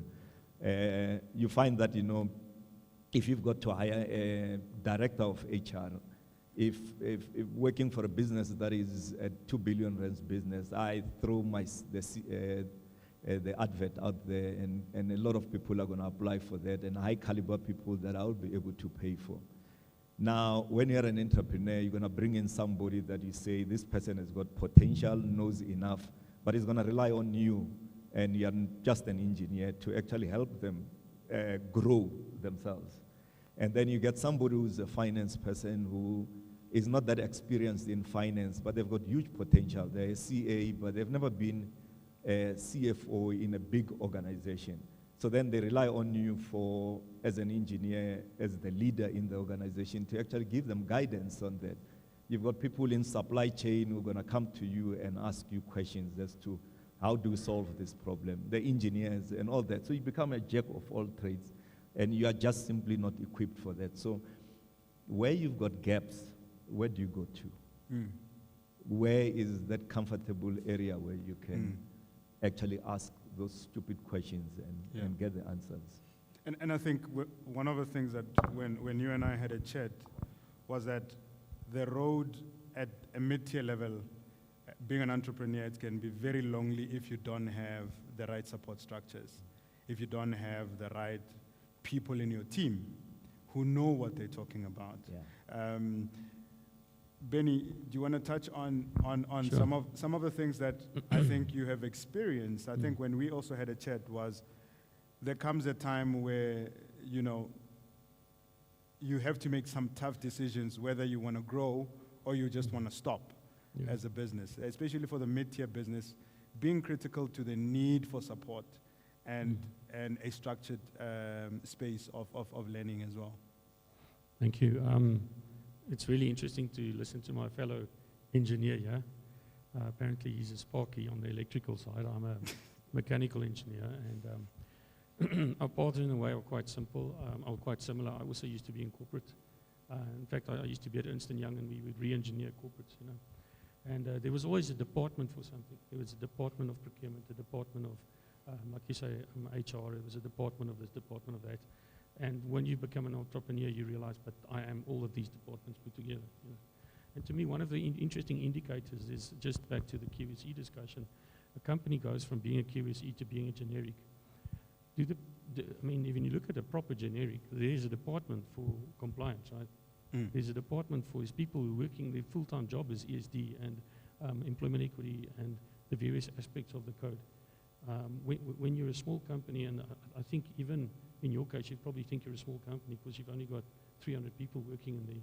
You've got a high turnover, but you've only got 300 people there. I mean, do you have space for a full-on BE department? Do you have space for a person who deals with this and with this and with this?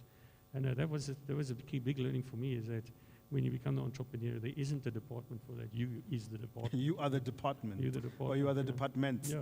And I mean, I know some of individuals that have been part of growing startups, part of manufacturing organizations, you know. I see in the crowd, Patu Klolo, no data sits there and is in the bus manufacturing space. But each time I have a conversation with him, he says his organization is small. So when people look at Matimba and they have a conversation and he says, no, my organization is small, is it the size of revenue that is small, or is the fact that we, as a mid-tier business, the construct of also the individuals that are leading these organizations are also thinking big? Yeah. But if we don't have the necessary support to make sure that the thinking big and resources actually supports it, will get you to the next level. I want us to get into that. Yeah. Sorry, I just wanted to Close that. Yeah. conclude on that. So a company who's a QSE, the next day they must become a generic, right, in terms of their compliance. But they don't have a department. Suddenly they've got to be dealing with all of these new requirements and more difficult requirements, especially from an employment equity perspective, although nothing has really happened. Your company hasn't grown a tremendous amount. You don't have a department for that. Like in one of the organizations I'm involved with, we're B level 1.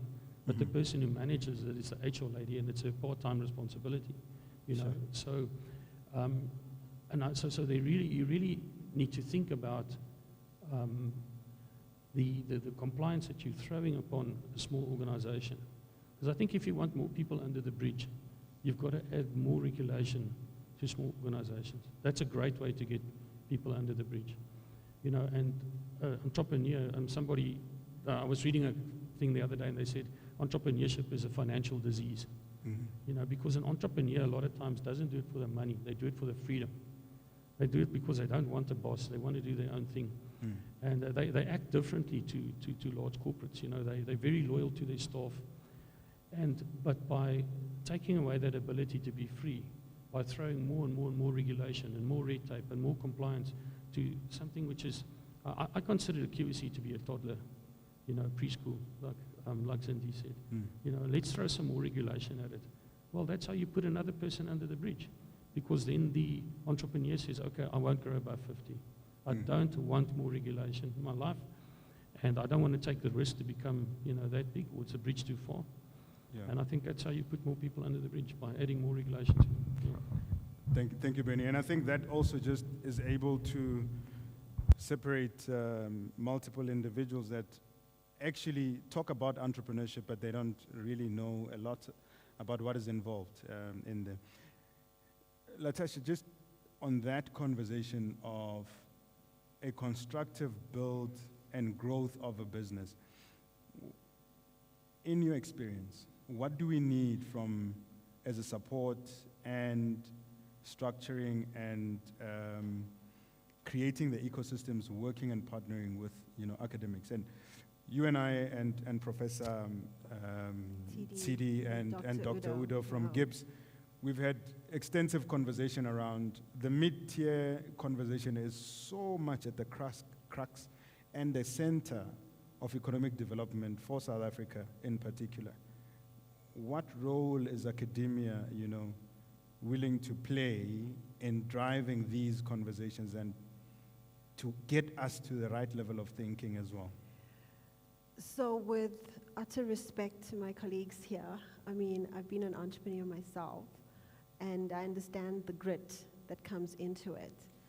Academics plays a very important role in terms of research and data. We all are consumed with data right now. In fact, sitting here, we are giving you data. It's going through your mind, you're programming it, it's being filmed. When you pull out your phone, most of your shopping, like Pick and Pay, and they have more or less an idea of data on you. So why don't we use data to run our businesses and be more informed? And they say too much of information, well, it gives you a brain freeze, but the right type of information to help you and enable you is important. And what we have learned throughout business is thought leadership comes through from discussions like this. So the department needs to also think about research to inform the way they think and understand what's happening, listening to the conversations. This is data. What is the problem really, and how can we be better at it in solutionizing it? So data is very important. Research has to go with it. But importantly, what we do in EDA, I mean the Entrepreneurship Development Academy, is that we don't do accredited formal MBAs all the time. That's one part of Gibbs. What we do is actually get to the crux of what do you need from a personal development perspective to make you the jack of all trades? Do you understand financial modeling? Do you understand how to network or how to see something on the horizons? Do you understand how to move to the next level and thinking about business in a different way? Most entrepreneurs start off with just an idea, right? And they hope, which I want to take out of the equation, because it's not about hope, it's about literally having the resilience and the mindset to push forward. And that sometimes means being the jack of all trades and knowing that you're going to be the jack of all trades. And it's a hard thing to accept for entrepreneurs. So academics bring that in terms of learning. The question that's normally asked is, guys, do you all really know what happens as an entrepreneur? And the answer is yes, we do. We work in terms of being like pracademics, where we have the practical experience, and we have to have the practical experience. We've got to know our data, we've got to know our numbers, we've got to also do and have the experience, and then learn and teach as well. And we find that in this perspective, academia comes in very closely because it forms the basis of where we all are talking and we say, what's the next steps, guys? And we have all this information. But from information is where you see the solutions coming through and getting the momentum to actually get onto the train to say, we want to change this. So it's a wonderful opportunity to bring it in because everything is about reports, compliance.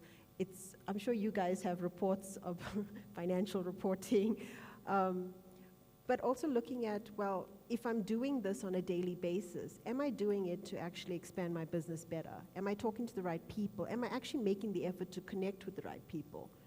And also, who's doing it better? If I'm in this position, do I know someone who's doing it better? Can I just have a cup of coffee? Or am I reading something that's been published about it? And the beautiful thing about data is that it changes almost every minute or every day. But what we want to solve here is how do you put it down in terms of the current problems and what's the solutions for the next steps quickly. And I think time, which is the biggest measurement in everything. I know people say it's money as well, return. But if you really want to create impact and value, it's important to put a time equation to it. So research can be done very quickly, especially when you have the goodness of the room at your beck and call. So yeah. Fantastic. Just hand over this to.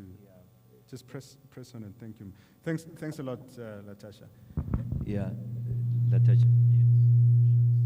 I have that effect sometimes. That's a good one. I think earlier on we spoke about the ecosystem, as in order, and you talk about a construct, as in for success to happen within entrepreneurship. What is that construct, and what adds up in constitutes, as in the building blocks into that construct? I believe that institutions of higher learning like Gibbs and them can actually play a big role there.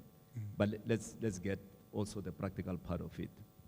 I said earlier on that we've got MEMSA and there's other bodies that are there to organize themselves and lobby the institutions, the relevant institutions, to be able to grow this reindustrialized South Africa or Southern Africa.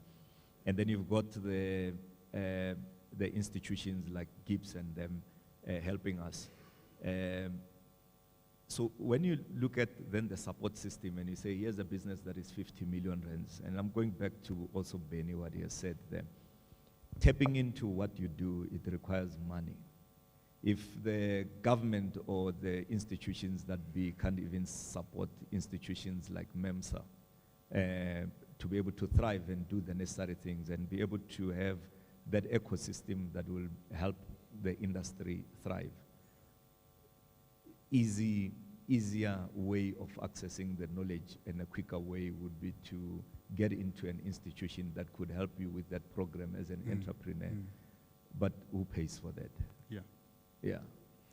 That as an entrepreneur, it's a cost that you would want to put aside if it's not for yourself.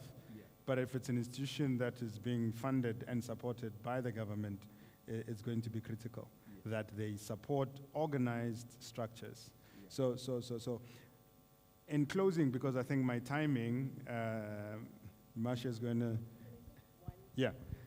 No, I want to give you a chance to say, one more statement. But just as a way, we are going to have a Q&A session after this with the panels again. Just if you can note your questions. We also have a streaming question platform that you can put on. I think the producer will put the, what do you call this thing? Not the barcode, the other code. The QR code. The QR code on that. But just before Latasha and Matimba, Benny, from your side, what would be, very shortly, a critical submission that the Transformation Fund Portfolio Committee, Advisory Committee need to think about in relation to how, the procurement fraternity is operating now and having a bit of a challenge with matching this fund that's upcoming and not taking into account the mid-tier? So if you look at it from a procurement official's perspective, look, they chase BE points like Pokemon cards, right? I mean, they look for the whole time for it. I think it's really important for government to think carefully and be very wise about what they put through as targets, because the energy that comes from the procurement functions throughout all the organizations in the country is a tremendous energy, and they represent the spend. So they need to think very carefully about that. And the second thing I would argue is that in that context, you need to look at things that can be sustainable. It's not sustainable if a procurement organization or the procurement function within an organization has gradually coached the company up to a level. And let's say, for example, it's like Matimba's company now, and the company is now R1 billion. To now say, okay, fine, you've reached a level, we now need to go and develop somebody else. I really think that there's a need for a sustainable plan over a long period that says this is an area of spend where you will be successful and you're going to create something sustainable in that space. They must move away from the idea almost like a roster. Once you get to this level, the next one climbs on. Yeah. That would be. So, because development is perpetual. Once you perpetual. limit, Yes. then you're playing a numbers game of how many people, but there's no impact. Correct. Yeah. But procurement people are not going to be asked. They're not going to think about the bigger picture. They have their goals and they have to comply. So you need to harness the tremendous energy that sits within these procurement functions, but in a wise manner that creates sustainable results. So part of that portfolio committee needs to look at the construct in which the procurement professionals need to read into supporting Correct. and buying Correct. from mid-tier businesses that may fall out of Yeah. certain factors There- of there- limitation. There's something else to understand about the way in which procurement people look at their spend. The big guys, they sit within what's called strategic spend or leverage spend, which is there's already established players, multi-billion rand companies like the Bidvests and the IBMs and whoever play in that space. But there's another part of the procurement spend, which is items which are critical to production. And actually, with Matimba and them play in that space. And to get to the point where a developing company can move away from offering something simple to something complex, you have a completely different type of structure, which is based on the items being procured. You cannot have the same rules apply to a supplier of toilet paper and one of continuous mining equipment. The finances, the life cycle is different, everything is different. Yeah. Fantastic, thank you. Matimba, from your side, being in the frying pan, of mid-tier business, and also, having seen how institutions such as the IDC have contributed in the journey that you have, what are some of the things that they need to almost formalize and create as a construct for development and support for mid-tier businesses that when the fund is promulgated, it needs to take into account those factors so that we can have a lot more mid-tier businesses succeeding and not have, one or two here and there, but to have at least a big number of these businesses that can create jobs and growth. Yeah, thanks, Thabo. So number one, I say up that number from 50 to minimum 100, and if we really, really want to be aggressive, should be around closer to the upper end, should be around the 200 million rands mark. And that will spur the growth in South Africa. The second one is about that ecosystem and the incubation. And that ecosystem, I'm talking about the institutions of higher learning, people who are retired out there, who have done it all, people who are senior and they've progressed in their careers and they need to give more to, they want to give more to South Africa and to the communities. Let them participate in that and structure it in such a way that, that incubation is not just about giving you money. Number one, even getting that money, how do you do that discounted flow, cash flow, whatever model and whatever to be able to convince somebody that, you really, really need that money. Not many of us get taught that stuff. So that's the ecosystem and the program that needs to be developed to support this 100 billion program. And then the other one is also going into the government itself and say the government officials who are supposed to support us, what is it that they do and redefine what their contribution is. I'll give you practical examples like if you are in manufacturing and you always talk about we always hear about the DTIC, the grants. A lot of people will tell you about that DTIC will give you the grants. It's easy to get there, and find somebody who will help you, okay? I'll say good luck. Yeah, it's good luck. Yeah. There's a whole lot of people who claim that, it's easy.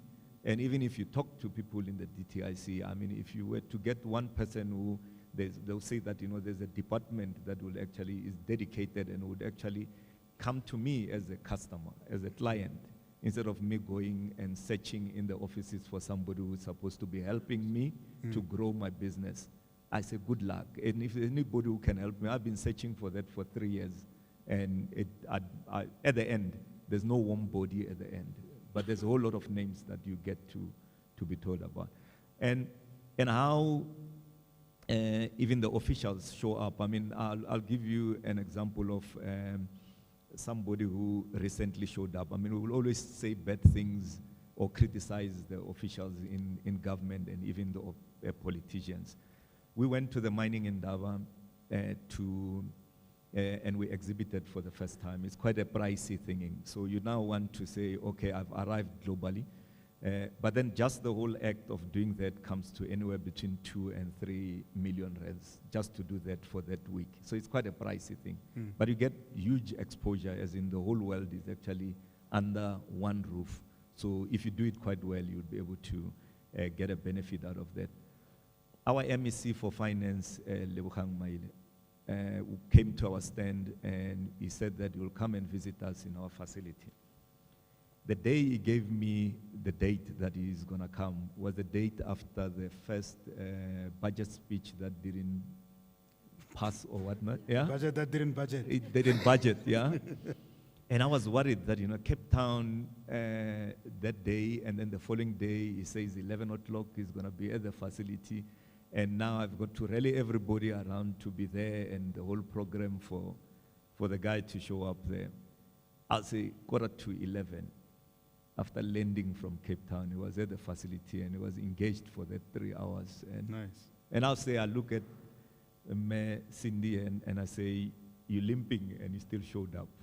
Yeah. And I said, there's good stories to be said, and we need to give you them. Yeah, thank you. So Latasha, you wanted to let on that, but also in closing, attaching to how this construct also feeds into the transformation fund and what we can look forward to. So a few points in closing is that there needs to be a partnership with regards to the credibility to build that ecosystem and enabling. But also a lot of entrepreneurs are looking at the fund and they're looking at government itself to lead the ways in terms of regulations, in terms of policy making that makes it easier, but not losing the ethical grounding in it. And by partnering with an institution who understands how this can be developed, because even that investment means a lot to the country. It means a lot to the entrepreneurs, but it means a lot to the people who are watching to say, well, are the entrepreneurs going to use this to grow? Are they going to use it to create impact? And at the end of the day, are they going to bring financial value to the company, to the country, the economic circumstances, the GDP? I mean, all those things that we said we want to see entrepreneurs do, and we've got this responsibility on them. So I think the department needs to really think about partnering with regards to research and setting the right programs to get these entrepreneurs to the right level, so they don't feel just the burden or the responsibility to grow their businesses, but they can do it having the skills and the support to always go back to it to say, okay, I don't know what's happening, let me see who I can connect with, or what have I learned, or how can I search for the information to get me to the next step. So I would like that to be positioned. Credibility is always important, and we'll always have something to complain about, but I'm so glad we're part of not complaining, or we get to complain, but we also get to do something. And supporting it with some data is not a bad idea, right? Because numbers don't lie. Numbers never lie. So, yeah. Thank you very much. Can we give them a round of applause? We are blessed then with key individuals from industry that are going to be helping us go through the process of conversation around policy. You know, the conversation we're having and the theme is resetting the playbook, rethinking policy, and, recharging the mid-tier transformation space. So on my extreme left, I have Mr. Gregory Mufokeng, who's the Vice President of Organized Business at the Black Business Council and Built Environment. And he also represents the Black Business Council at NEDLAC and the BRICS Business Council on the Infrastructure Working Group. And then our rose amongst the, gentlemen, can I call you thorns? Our rose among the thorns is Ms. Rachel Malachi, who's the Executive Manager at BEE Compliance in the BEE Commissioner's Office, and has been with the DTIC for a very long time and has worked in different offices, being exposed to the Black Industrialist Program in the BEE codes itself. So she comes highly recommended, and I think be nice to her when you shoot the questions so that, we are able to really get the best out of the discussion. Me, Rachel, welcome. And in the middle, I have Dr. Situmo Mohapi, who's a member of Ministerial Industrialization Think Action, TANK, which is in the Department of Trade and Industry.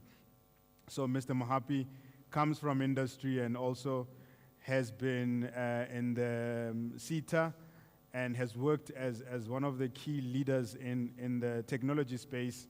I won't read his long CV. His CV is 5 pages long, and I always tell him that, with the qualification from MIT, you're always intimidating people, but he's a Kaizer Chiefs supporter. So anyone and everybody can take a stab at a Kaizer Chiefs supporter, I'm also one, but we are going through changes. We're going through policy reform. I think we also need a transformation fund as Kaizer Chiefs. So, ladies and gentlemen, without wasting more time, the discussion points that we want to really touch on is elements around the B-BBEE as a construct, the policy around the transformation fund, and also the thinking that one needs to adopt when engaging with the DTIC, especially on topics of transformation and really getting into a level of discussion. So I'm going to start with Dr. Situmo in the middle. Really on conversation with Dr. Situmo in preparation, we highlighted him being part of a think tank and an advisor within the DTIC. What sort of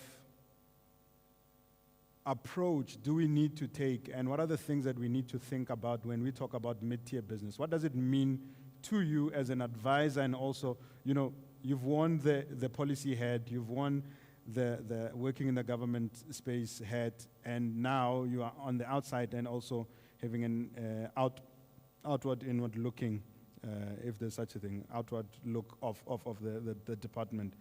What should be our construct, Doc, in terms of this? Thanks very much. I think use this. Hello? Is it fine now? Okay. Let's, I think there was earlier an appreciation of data, so maybe let's just put some numbers there. These are general numbers in terms of just to give you a shape of things. So if you were to break the number of companies or our companies into 3 sections, right? Small companies, let's say below 50 million turnover, and then between 50 million and 1.5 billion, and you say those are mid-tiers, and then above those would be large companies, right? There are interesting statistics there. The first one is the contribution to the GDP. The large companies contribute, let's say, 50% to the GDP, so quite significant. And then the small companies contribute about 9% to the GDP. Right? And then the mid-tiers will be 11%. If you look at on the labor side, right, the large companies, about 15% of the labor force, and then you have 60% on the small companies, and then 25% in the middle tier. So if you create a small metric, and the metric is kind of the contribution to GDP divided by the number of people, the percentage of people employed there, then you'll see that the big companies are quite efficient from that perspective, meaning that, if you look at a bank, right, their normal contribution to the GDP as an analyst probably can be seen as quite high because of the nature of that. Right? So that's quite a big ratio. The ratio of the number there is quite big. And then you go to the small companies, the number comes down slightly. But the mid-tier, the number is quite low, meaning that... Hello? Yeah.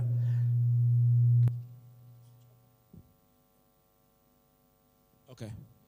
All right. So very quickly, the mid-tiers exhibit the largest absorption rate of labor versus the contribution to GDP. So they are bearing the brunt of labor absorption, in essence. Sure. Meaning that for every person employed, you are getting less GDP, but there are more people employed there for contribution. Right? There are two things there for me. One is, if you were to look at, opportunities for job creation, there's a different problem statement with a mid-tier. You can absorb a lot.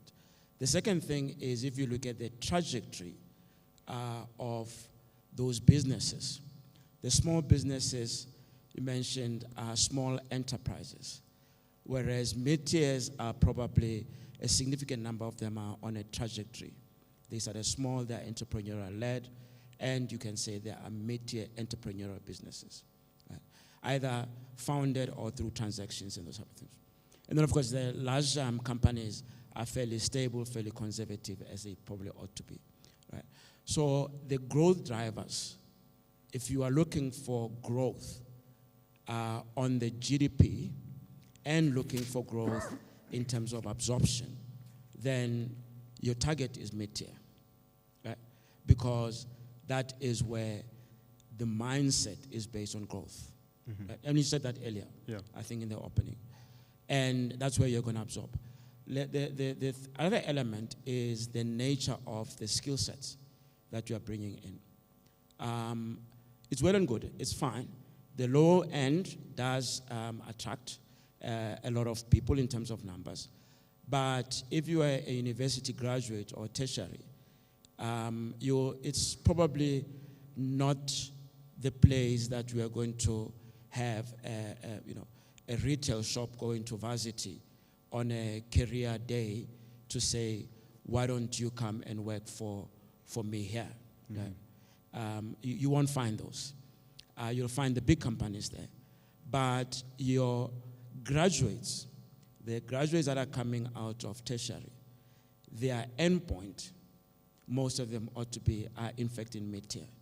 Before they become specialists, before they become, above senior manager, the way they learn to practice what they've learned is not on the small businesses, right? Because that's not where they're relevant.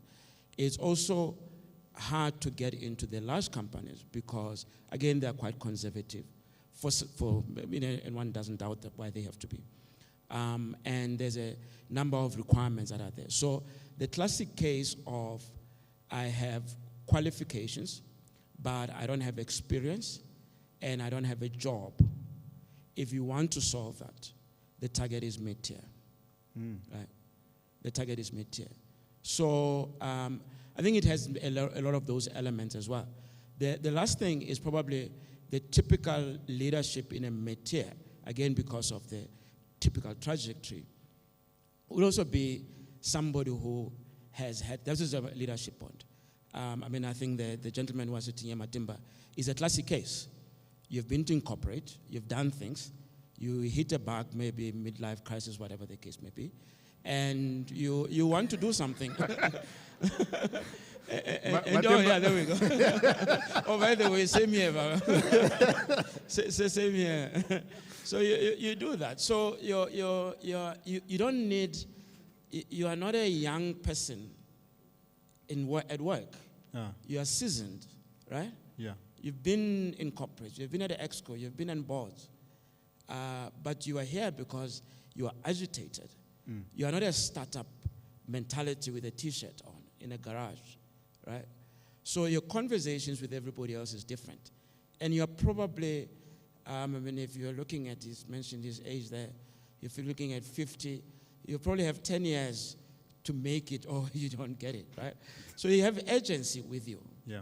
And that hunger, that agency, is the one that will drive growth. Mm-hmm. So the numbers tell a story in many ways that you have.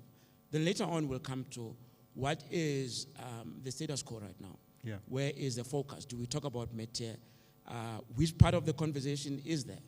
And I think this forum is hopefully a beginning of a focused discussion on, or a forum at least, to focus on the potential power of mid-tiers, right? Because in my view, that conversation is not there. I mean, I want to reiterate just one last time and accept that in my other life, if you want to torture me, ask me to go to one of those state institutions that he mentioned there and present a business plan. It's tough, yeah. Yeah. So, I mean, I think it's important. We have huge opportunities here. Yeah. And, and so, I mean, in terms of my role in terms of the DTI, that is what I think I'm expected to provide some insights there. Not only that, but also to provide insights on how, technology, I don't like to say 4IR, because I don't know, I mean, people say 4IR and then they don't know 2IR, what it is. But, digitally, if you digitally leverage appropriately the mid-tier, remember the small businesses, you don't really get much out of digital leverage. The big companies are quite conservative. They take time to accept digital leverage. Mid-tiers are faster, and they will absorb digital leverage a lot more. And the multiplier on digital leverage is massive. Yeah. So that's kind of where I'm being asked to focus on. Thank you. Thank you very much. Let me jump to you, Ramofokeng. Working with the BBC as an organization that is representing transformation, and in particular some of your members already being at the mid-tier level, it would be good to get in your view whether the policymakers that you engage with, I mean, as you work closer with the DTIC and other institutions, do they have a clear understanding of the needs that your members are bringing on board, and how can we change the conversation in your view? Thank you very much. Thank you very much.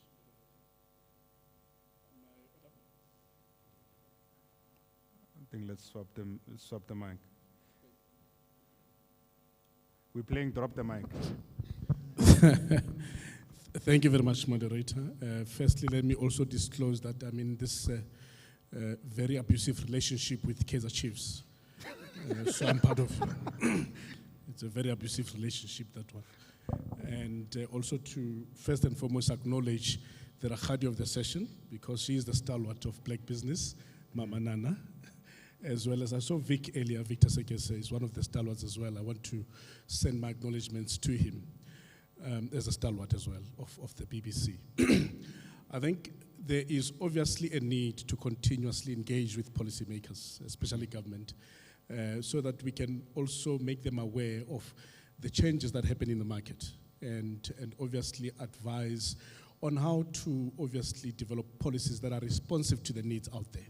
So our approach as the BBC is to co-create solutions with government, and that's why we have played a very significant role in the conceptualization as well as the lobbying of the Transformation Fund, because we just believe that it is the right thing to do. We have been lobbying for it to happen, and we are happy that we are here now, where it is now presented to the nation, and we need to engage with it as one of the levers as far as solutions are concerned. It is not a panacea, let's be clear. It is not a panacea, but it is one of the levers that we can then utilize to address the issue of access to finance, because that's one of the most critical stumbling blocks that most of our entrepreneurs are faced, whether you are small or you are mid-tier or even a large business for that matter. And so I think to directly answer to your question, definitely we play an advisory role to government, and we obviously make sure that we co-create so that the solutions that are coming out are in fact speaking to the challenges out in the market. Yeah. Thank you very much. And I think I like the conversation around co-creation, because a lot of people overlook the power that comes in a collective effort, right? And the critical nature that we have as South Africans, we are perfectionists, right? And that's why a lot of people have got Bok shirts than Bafana Bafana shirts, and Pirates versus Kaizer Chiefs, or Sundowns more than Kaizer Chiefs and Pirates, because we love excellence, right? We want to see winning teams. We want to be part of winning teams. I mean, when you want to do anything to a South African, is give them a winning team, and then you'll see them actually coming forth. Now, from a policy perspective, Ms. Rachel, you know, when I engaged a little bit with Remato Netsidiso, who's the commissioner of the BEE, who's the BEE commissioner, he highlighted a report that your department or your office had gone through and actually seen how corporate responds to policy such as the BEE Act and also the implementation of enterprise supplier development, which is one of the constructs on the policy that the Transformation Fund is looking at. What has been the experience that the Commissioner's office has had with the implementation of, you know, ESD as a policy construct or even as a vehicle within the BEE Act? Thanks, Thabo. Sorry. One of the key factors around the implementation of the codes was that 21 years or just before the 20-year mark of the policy, there were still issues with honest compliance by both the public and the private sector on BBBEE. And much of that was companies as well as even government entities were finding easier ways to not do the right things the first time around. So with respect to the ESD study, what the Commission found was that most entities would rather do the easy alignment or low-hanging fruits type of compliance, such as payment terms, lesser payment terms, such as grant contributions, but they would not necessarily do, say, a loan arrangement type for that small business or for qualifying small businesses that are part of that ESD beneficiaries. And more than anything before is that the ESD arrangement was primarily one-sided. There were no agreements between the parties. The one that comes with the funds makes the law, the rules of engagement and so on. So it has been quite a difficult journey, I think, for most small entities. And now that you, Thabo, and your company have raised the mid-tier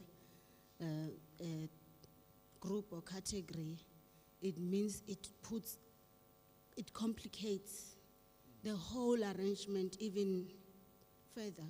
Mm-hmm. So what maybe and that is my personal opinion, maybe what the country needs to do is really to do a reset. It looks like we have taken out everything out of the cupboard. We no longer have forks and so on. So maybe we need to go back and say, this ESD arrangement, how do we even want to see it? Who is supposed to benefit from it? Mm-hmm. How do we determine who benefits? How do we make the rules between the beneficiary and the company that is actually providing the funds? Is it just a tick box exercise? For instance, what we found during the COVID years, just an example, because companies found easier ways to comply, then you'd see a mushrooming of canteens at big corporates. Canteens being, yes, it's a black youth-owned business. It's run by a youth. Subsidized lunches or meals for employees. But then during COVID, when there was that long break, what happened? Closed down. Closed down. Mm-hmm. And also, I mean, sometimes we find that the beneficiary also is not somebody who's in that business just for the sake of being an ESD beneficiary. They also have to survive, they also have to grow, they also have to become your Bidvest foods of the future. Now, because of the squeezed margins in terms of subsidies to these stuff, what happens? They are squeezed out. Yes.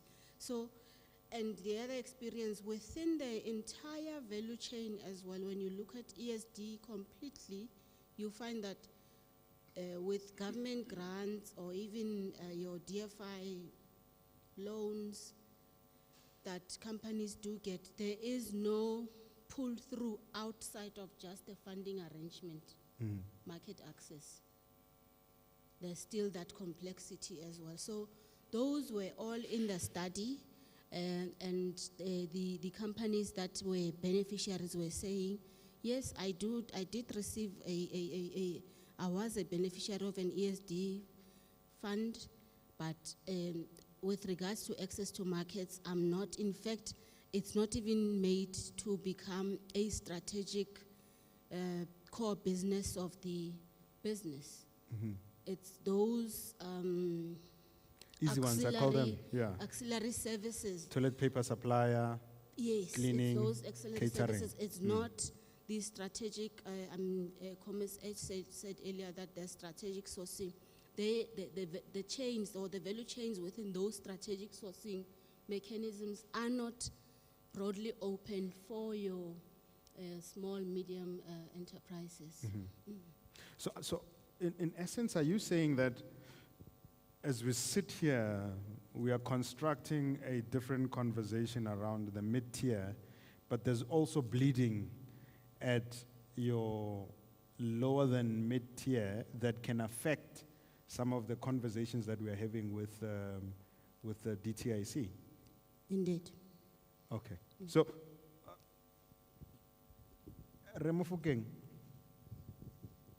how do we navigate some of even existing failure at the industrial level? Because I understand what Rachel is highlighting, right?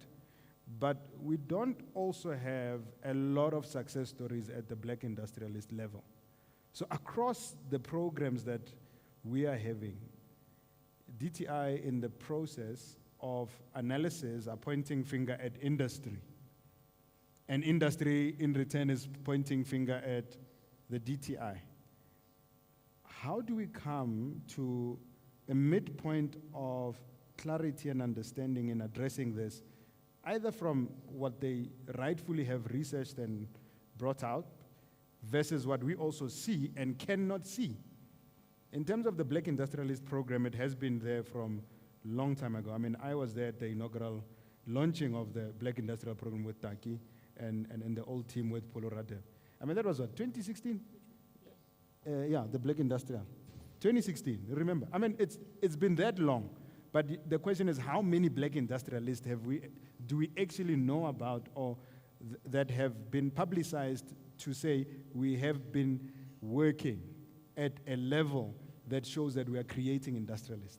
I don't even want to touch on some of the aspects which make it difficult that when you, before pre-qualification of the black industrialist, there are certain equity requirements that are thrown at you. But not to convolute the question, how do we bring about the middle ground of conversation, a level of consensus around what the DTI is saying and what industry looks at to be either an opportunity or a challenge, where they're saying there are failures at a minimal level of your ancillary service providers versus industrialists in that construct? Let me start here, colleagues. And you see, I like the fact that we must have honest conversations. Yes. Yeah, let's not hide facts. Let's not, come here and pretend as if all is well when not all is well. Yeah. Right? So first of all, is that there is no goodwill completely. There is some level of goodwill, but in the majority of cases, there's no goodwill. Why do I say there's no goodwill? In fact, just to take you a step back, the fact that we even had to have a policy called B-BBEE was an anomaly. Okay? Things were just supposed to happen. We were just supposed to have goodwill, get everybody to play properly, transform the economy. We were not supposed to be forced by legislation to do this. But legislation had to be introduced because there was just no goodwill from the other side. And the other side are those people that control the economy. So let's be clear. This piece of legislation is here because we had to do social engineering to get people to act right. All right? Now you're forcing people now, okay, to act right. Now, as you force them, because there's no goodwill, that's why now the things that Mary shall speak about start coming up. Fronting, right? Fronting start coming because people are not sold to this idea of transformation, right? So fronting happens. And here I want also to say to Mary Chell that we still want to see people in orange overalls because we lobbied successfully that fronting must be a criminal offense, right? So people front because they are not really sold to this project of economic transformation, and then you get fronting coming in. Now, when we then start looking at other policy levers, including the black industrialists, then we discover that there are policy gaps. What was the major policy gap with the black industrialists? Black industrialists were supposed to facilitate three things. Number one, access to finance. Number two, access to markets, and non-financial support. Now, we address the first one because, in effect, the grant is your equity when you go to the IDC or to even commercial banks. The second aspect was the issue of access to markets. Now, you can either get access to markets in the public sector or in the private sector. Yeah. The private sector never came to the party. And that's why you find that most of the investments are now white elephants. Factories were bought, factories were built, machinery were imported for people to manufacture stuff. Immediately, when they have to supply somebody, there's no market access. And on the public sector side, the issue was that there was no provision within the PPPFA to ensure that those players can get access to markets. And that is why we lobbied again to say, let us then have a new procurement policy, which will allow that to happen. That's why today we've got the Public Procurement Act that the president has signed into law. And you know why we are in court? Is because the very same actors don't want set-asides for the very BI. So this is what we have. So the very law that is not even in effect yet, because we can't replace it without first and foremost finalizing the regulations. We are still busy with the regulations. We are already notified to the court. We are going to court. Why? Because of Chapter 4. What is Chapter 4? Chapter 4 speaks about empowerment. It speaks about set-asides for the very beneficiaries of BI. So that we can then say to Transnet, we have funded this black industrialists to manufacture components for you. You don't have to then go and buy those from China because they're the cheapest. You must buy from this person. And we are saying, set aside the budget to buy from this person. That is the law we are intended to introduce. And on that very score, we have been taken to court. So that's why I'm saying there is no goodwill. Let's be honest about it. Yeah. There is no goodwill. If there was goodwill, there was not even supposed to be an argument about this thing. We're just supposed to say what is right for the country. Let's just do what is right for the country. So that's where we are. And lastly, I wanted to address also one of your major issues here because I think, again, we appreciate the conversation around the mid-tier companies. Yeah. Conceptually, if you think about it, the mid-tier companies are not included in the transformation fund. You are not. Conceptually. Yes, and that's why we're having today's conversation. Conceptually, you are not there. Yeah. Now, it means that we must go back and not only tamper with the concept document of the transformation fund, but the codes themselves. Because then we need to tamper with what Benny has spoken about, the 30 million, the 50 million. We need to tamper with that so that the mid-tier companies can then be included. So let me just hold it there so I don't hog the mic for too long. No, hold the mic. I want to challenge a construct of conversation here.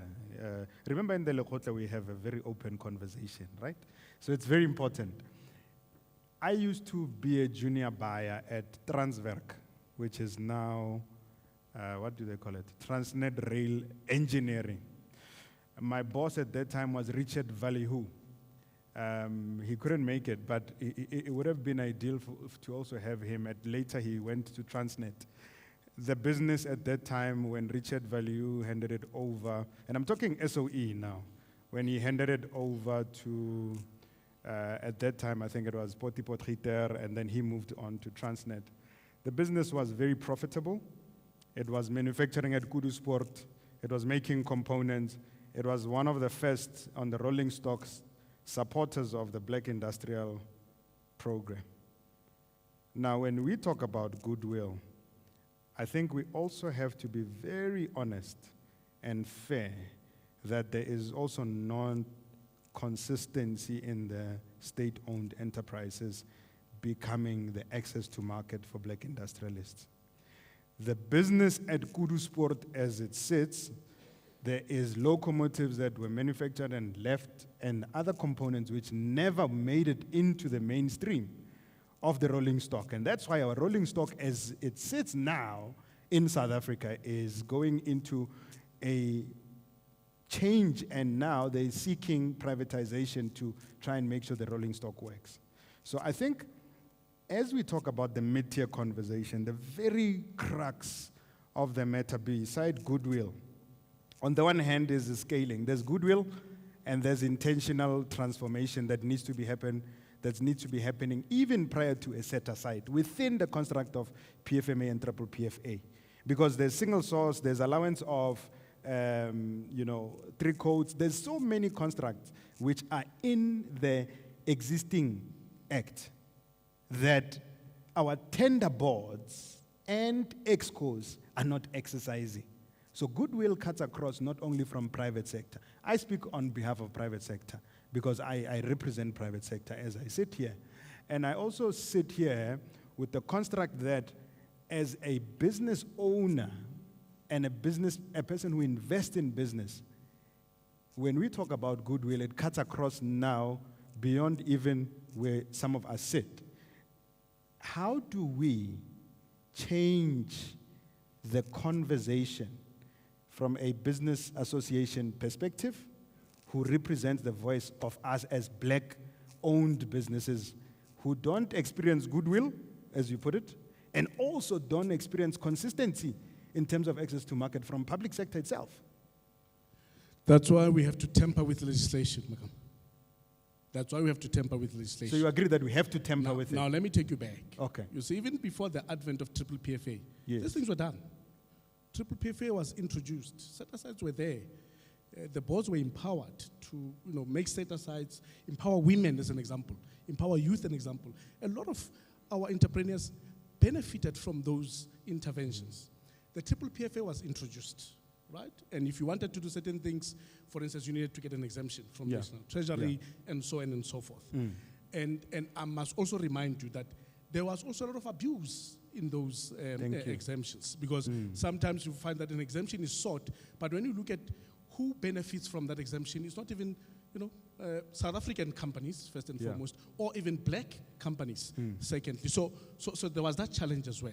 But we also know that a lot of wrong happened during that time. And State Capture is a testimony to that, to say things did go wrong. Eventually, what we then started seeing is that people did not want to move anymore. They just wanted to comply with what the law says. So don't ask me to do something outside of this framework. The framework says 1, 2, 3, I stick to 1, 2, 3. If you want me to do 4 because now you want me to be an activist, transformational, no, I'm not going to do that. Because once I do that, then I'm going to be labeled as somebody who's corrupt, because now you want to assist your friends and so on and so forth. So that's why we're here. And we're saying the only way to change that is to then tamper with the law. Then we can take on the likes of Transnet on the basis that, but you've got a legislative provision. So if you don't want to do set-asides, then it's you, Makam. You can't say it's the law. No. Then we must deal with you as an individual, because now you don't want to apply the law. So the excuse that we've been getting from SOE is that we can't support, as an example, this black industrialist, because there is no policy lever to do so. Let's create the policy lever and then hold people accountable once that policy lever is in place. Thank you very much. Latasha, is Latasha still here? I think one of the constructs on our Gibbs mandate is to understand the data points that inform what has happened in the SOEs on the procurement front. And I think Debbie's also here. Debbie has worked with a lot of procurement data, because what you're saying is important. If there are gatekeepers and data is there to prove that there's gatekeeping from private and also from SOEs, we need to deal that and actually call for law to take its course. Doc, Situmo, you and I have conversations, very, very strong conversations, and I see, it's like this morning you took Rooibos and you are very calm. He's not this calm all the time. he's not come this time. And I think Ms. Cindy highlighted a very important point to say the failure point of black business is frowned upon without understanding that before you succeed, you have to fail at some point. We are not saying total failure.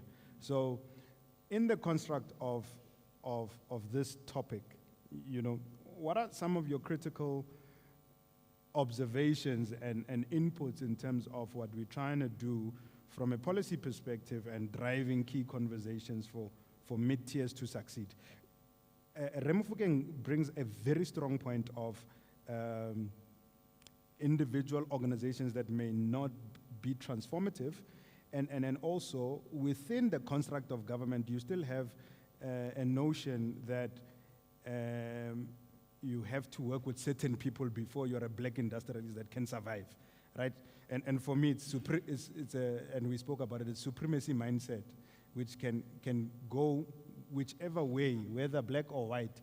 If somebody thinks that no, as a black entrepreneur can't survive, or as a white entrepreneur they cannot work if they're not transformed, there's an element of supremacy that we need to think about as well. But from an economic perspective, we've got a very critical component of policy that drives action, and also law that drives outcome. What would be your comments on that? Okay, no, thank you. If you pardon me, I'm going to weave a small line of thought, and I'll get to you. Okay. But I'd like to go a bit 100 years ago, if you don't mind. 100 years ago, specifically 1927, there was a rich American family that came here to offer help to what was then globally called the poor white problem, which was the people who used to be, which are African-speaking people, who were in the farms, on farms. Farms kind of collapsed after World War I, and there was mining here. They came into the mines. In Joburg, there was an open labor, competitive labor market, and the worry was that that labor market was not producing the results that the global white supremacy movement wanted. So if I may quote this thing from 1932, it says, in 1927, the president and the secretary of the Carnegie Corporation of New York, that's a rich white family, the rich American family, sorry, visited South Africa. From different sides, it was suggested that the corporation should fund an investigation into the poor white problem in South Africa. The Dutch Reformed churches also requested such an investigation, to which the corporation Carnegie responded positively. In addition to carrying the major costs, the major share of the costs, the corporation also arranged for 2 prominent American sociologists to come. Now, in the report of that, which was published in 1932, there is a lot of things that are shocking in there, but the one that comes through among them is an admission by the writers that the term poor white itself implies that traditionally the European inhabitants of this country have or deserve a higher standard of living. Right? And that's a basis for the big report, which is available on the internet, but you have to search very hard, which, among other things, advocated for specifically, and I quote, the destruction of the competitive open labor market so that it gets smaller in order to assist the standard of living to where white supremacy globally said it should be. Right? So the labor market was open and competitive. It was broken to meet the requirements of a sociology that the global white supremacy wanted. It was Americans who funded that. That was before D.F. Malan came out of NASPAS to head the National Party. And in fact, this document says that before we know it, we want the children of the people that we are helping to forget so much about our disruption of the open labor market that they can sell themselves as skilled by nature. Right? It's playing out now. There's a lot of things that are happening right now, almost mirroring this story that I just mentioned now, which is real. Now, why is it important? Words matter. When we say empowerment, empower, it's about help. It's giving and taking some help. Empowerment suggests some limited agency on the part of the taker. And that there is an authority somewhere, whether economic authority, political authority, that is willing and able, on paper, to assist the one that has limited agency to achieve the objectives. When we say black empowerment, we are recognizing the limited agency of companies that are owned by maybe black people, right? In relation to access to funds, access to markets, blah, blah, blah, blah, right? But words matter because like we now, I mean, if I was to say what I just said now, it's obvious I can be crucified tomorrow by saying that the term poor white is a source of, the source of the term poor white is white supremacy ideology. I'll be killed because I'll be told that no, everybody can be, of course everybody can be poor and rich. But we have an economy this way that was created because of that, right? So 100 years is a long time. So the question for me, and obviously I have experience here, is when we say black business, what are we actually saying? I don't know anybody who has been to a CIB and you say, I'm a black business. And then they say, what is CIB?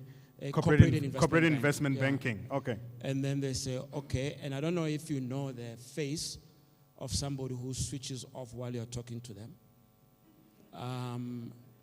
and lets you talk and then say, and then shows you the door to the ESD executive or corporate affairs executive. Right? That person looked at you because they associated black business with what would then was poor white, which is limited agency. You need help. So that's a place where you get help, right? Similarly, I don't know, and by the way, all of this is my personal opinion, by the way. I'm not representing the ITET. I'm going to die if I told you, the rooibos is wearing off. Thank you, Doc. Yeah? So if you go to one of these state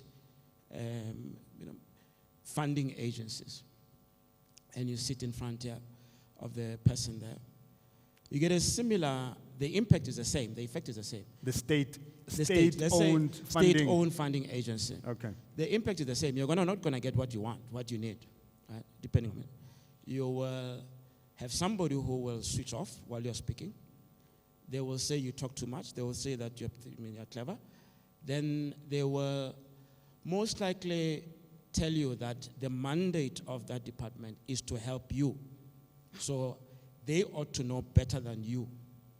And if you present a strong business plan, and I'll give an example just now, that is potentially transformative, and it's not about black business in terms of that definition of limited agency that requires help. But you are there because you need access to funds, but the core thing is your business idea. Right? You don't get anything there because the job of that unit is to assist people who have limited agency. So in those cases, there's not really any appreciation of the person coming through the door as a standard, competent human being who was in school with some of these people, both sides, beating them, who knows a lot more than they do, who knows more than the person who is coming next door, who is either going to get money or going to get help, who has shown ability to compete at international markets. I'm not afraid. I can go and disrupt. I know as much as anybody out there. I can go toe-to-toe with a company in India. I know AI up to the basic mathematics of AI. But I'm sitting here, go to a corporate CIB, and I'm told to go to ESD. Why? Because of that interpretation. Now, what I'm just painted now is almost a place where almost every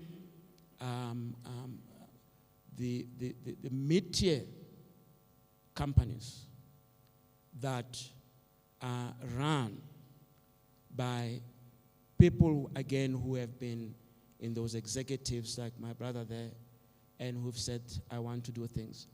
When you meet people in front of you, you are assumed to have limited agency.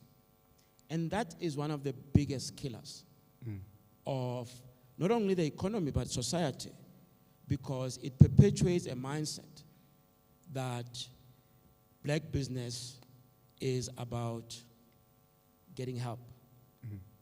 That in a sense that it's about needing help, as opposed to I just presenting a business plan for Series C funding or Series B funding like anybody else, right? And of course, if you go show up, I mean, you know this is in corporate, you show up with somebody else and then things change. So I think whilst the conversations you touch on something and you quickly let go. And you know, to always have a balanced conversation, we don't want to run away from the fact that if we present a statement that says it doesn't work at a particular point, but if there is a catalyst, of which for me is one thing that we don't often touch on, the fact that when many businesses fail, there are others who survive and grow on the basis of those that actually complement the business, regardless of whether black or white, on the business front, right? Which is at the level of mid-tier business, do we have enough of those catalysts? And I call them sponsors, and I call them, I mean, I can list organizations which have joint CEO who are black and white, younger or even older. I think when Standard Bank went through Sim Shabalala being the deputy CEO, people were talking different things, but now he's a CEO, they don't say the same thing. So South Africa has a dynamic of not recognizing the fact that at whatever level there is element of help and sponsorship. And for me, the black business suffers a double whammy of 0 to few sponsors than when you are a mid-tier business that is white. But the challenges across mid-tier cuts across. 100%. Let me be very, very quick there. I think I told the people that you're going to stop me when I'm talking. I'm going to stop you, yeah. So you're absolutely right, because if the type of help that you need at that stage of the business, when you're going through Series B or Series C funding, is different, right? And if somebody sees you as a charity case or somebody who needs help, and there are people who need help, there are people who need assistance on the large side to do the equity transactions and on the small sides.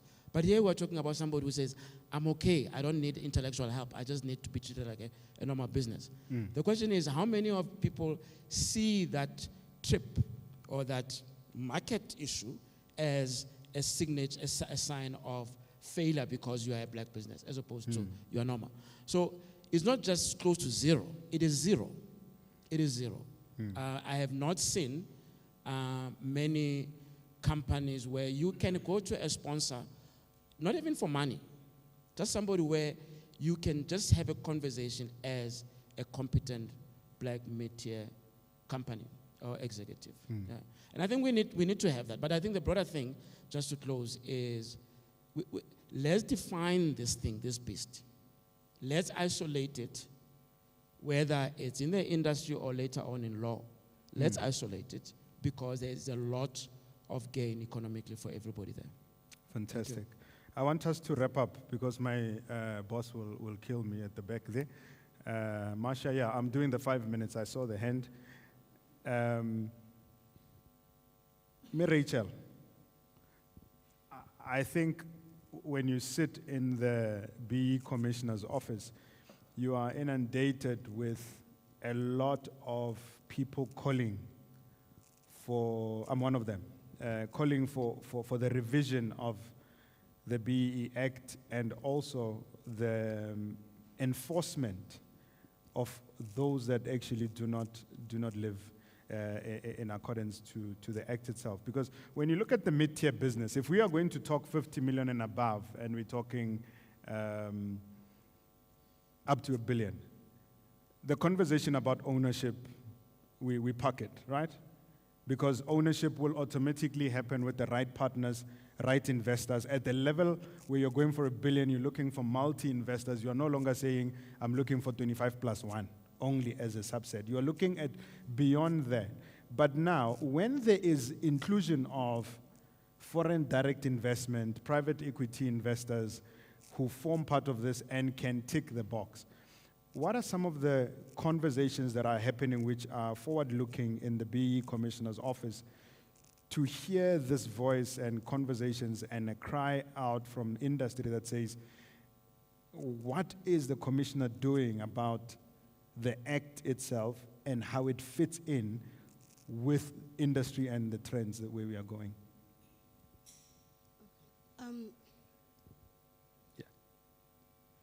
The Commission is always open to discussions with different stakeholders, but obviously we are on the historical side. When parties have met, agreed to their terms in terms of whether it's a B-BBEE transaction, an ESD, we come after the fact to obviously safeguard compliance to the B-BBEE Act. The policy unit that works with Undate Gregory and Dr. here would ordinarily be involved with different stakeholders, whether it be FDI in terms of the equity equivalent program, on the terms and conditions that are in the Act, in the B-BBEE Act, obviously linking them to the broader priorities of government, where it relates to growth of small businesses or B-BBEE beneficiaries, or different categories, including even these sectors that the government has prioritized for growth. That is what we look at. We look at whether the B-BBEE Act is safeguarded, whether any other agreement that has been derived from that, is it promoting B-BBEE? When it's not, we do then write to the parties and inform them that on this and that area, we do not believe that this promotes B-BBEE. Please go amend and resubmit if it's a B-BBEE transaction. Then if it's an ESD, then also. Usually then we find that because the parties have already agreed and our black beneficiaries also, because around the table they are on the needy side. You said needy, right? The needy side. Small. The receiving end. Yeah. They're on the receiving end. They agree to whatever conditions that are there, and some of them even come to us and say, no, if we are agreeing, why should the Commission or why should you raise non-compliances if we are in agreement as black parties in this arrangement? And we would obviously say it's not for the parties, it's for the B-BBEE Act that we as the Commission has to protect and safeguard. But hence I said we always come at the tail end. Yes. And hence we do these studies so that we can then publish such studies so that the policy side within the DTIC will look at areas of tightening or strengthening the policy where it fits. Fantastic. Yeah. I think one of the submissions that we want or have to make is the DTIC to see how the B Commission or the Commissioner's Office can actually be resourced or given authority to be at a decision shaping level within the Minister's Office, and not only as a subset where they are watchdog. Because now it's a watchdog which also is wearing false teeth. And so with that, it makes it difficult that you're saying the commissioner will follow up, but they can only report and not enforce.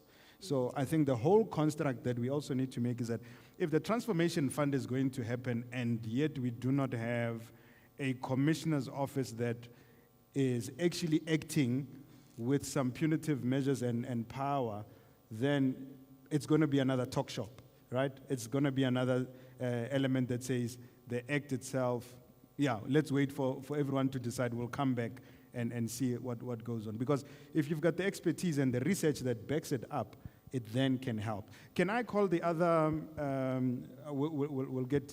Can I call the other panelists to join us as we do a Q&A? I think we're looking at the time. We're going to have a joint Q&A with everyone else.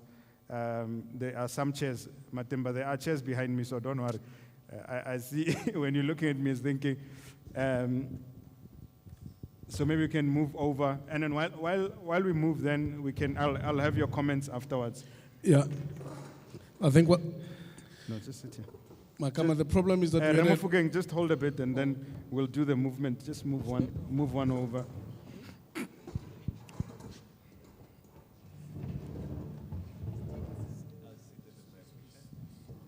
I think we have 6 chairs, eh? Where's the gray chair? Sorry for that. Yeah, that's fine. Oh yeah. Let's get Messi in D as well. Okay, so that's yours, yeah. So, maybe go ahead, Ramufugeng. No, I was just saying, Makama, we have a lot to say. Maybe you must invite us next time. There's a lot of issues to talk about. But here are a couple of issues that I wanted to highlight. The first issue is that let's not underestimate the powers of the B-BBEE Commissioner.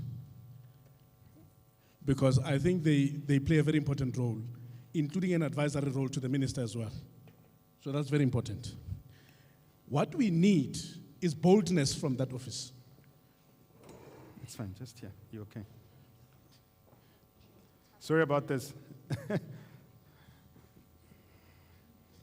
Ramofukeng ucheke uska tambola mo.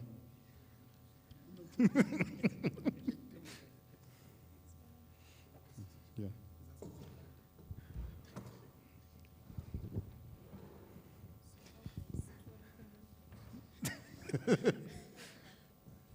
All right, perfect, yes. What we need is for that office to be bold and to be courageous. Yes. That's what we need. We need somebody in that office to move and shake things. Because it's not like they're just an office that is set up to look at things post-implementation. Yeah. There's a role that they play, even as an advisory office to the minister, as we develop these pieces of legislation and policy levers. That's number one. Number two is to say, colleagues, notwithstanding the fear-mongering, this policy lever is going to be implemented. The transformation fund is going to be implemented. Fear-mongering is not going to stop it. You see, once people say, no, it cannot be implemented, and you ask why, they say because of corruption, then we have a problem. Because then we can't then do anything if we are accused of corruption even before it happens, right? Now, we often remind people that we had COVID. During COVID, we had the Solidarity Fund, which was well managed because government was there, business was there, civil society was there. So one of our main contribution points here was to say, let's look at the governance of this fund so that at least we can all have transparency of how it will work and how people are going to be funded. So let us not then get stuck at a point where people are saying, but because of corruption, we can't have this policy lever. I think we must definitely push back against that. And I think beneficiaries of this policies must also stand up and say something. Because this fund is being attacked left, right, and center in the media. As black beneficiaries, beneficiary, we must say something about it. To say, no, we need this intervention because we are not getting access to finance the way we are supposed to. But we are quiet. And as we keep quiet, obviously in the public arena, the voices that are anti this gain momentum. And so we need to be vocal about that. I mean, Prof. Mahala is here, used to be the president of DMF. Today, as we speak, the DA is having a press conference to try and justify why they are taking employment equity, the quotas to court. Now, what they don't tell you is that they lost all the court cases where they were trying to reverse that piece of legislation, all the way to the Constitutional Court. They even took it to the ILO, and the ILO said, go back home and go and negotiate this thing because this piece of legislation is important for redress. Today, they want to attack the quotas. Why are the quotas important? It's because since the introduction of Employment Equity Act, none of those sectors met their targets when it was voluntary to do so. Now you want to do it mandatory through the quotas, now they are going to court. Again, as beneficiaries of employment equity, you will see we are going to say nothing. Because every time you talk about empowerment, transformation, or is corruption, don't talk about that because all of that is corrupt. So I think we need to be vocal as black people about when policies that are benefiting us are under attack. We must be very vocal. Lastly, I'm very happy, Makama, that you invited us here because now we've gotten to meet Mesindi. Very important. Because last year, one of our members who is active in Sibanye Stillwater won a very big tender on the logistics side. Immediately when they won that tender, there was corruption. To say, no, there is corruption here. There's no way that a black company can win this kind of a tender. So again, even in the private sector, when black people want to go through the glass ceiling, we are now branded as corrupt, even though they won that tender fair and square. But because they are black, it is corrupt. Then they get subjected to an investigation that runs forever, and then in that period, they can't do business because they are being investigated. So I'm glad that she's here. We'll take that offline with her. I'm going to protect Mesindi as she comes in her personal capacity and not as Sibanye. I'm sure it would be ideal to know that, from... I need to respond. When we spoke about the ecosystem, this is exactly what we're talking about. If somebody is kicking you, you must be able to talk to someone else and someone else. So as responsible citizens, we cannot take up positions and then hide behind, I'm in my personal capacity now, I'm in whatever. Okay. So, yes, and you said you're talking your personal capacity. We want DTI here. We wanted to hear the think tank behind the DTI. So whatever you've said, we're allocating it to DTI, but not in your personal capacity. But anyway, I was just saying, when we talk about ecosystem, we're talking about a system that's alive. You must know if something is breaking, a glass is breaking there, and it is in your power or influence to see how it can be picked up. Please, brother, sister, don't run away because that person with a broken glass needs you. Yeah. I see Bernie as well is raising his hand. Can we take questions if we have roving mics? I'll pick up some questions. Before you go ahead, Bernie, Venetia, Sumaya, May, Juliana, and I can't see at the back, but next to Wendy, there's a gentleman there. So we'll take just after Benny's comments there. Thank you, Tabu. Yeah. Working? Okay. It's an interesting discussion regarding the industrialization program.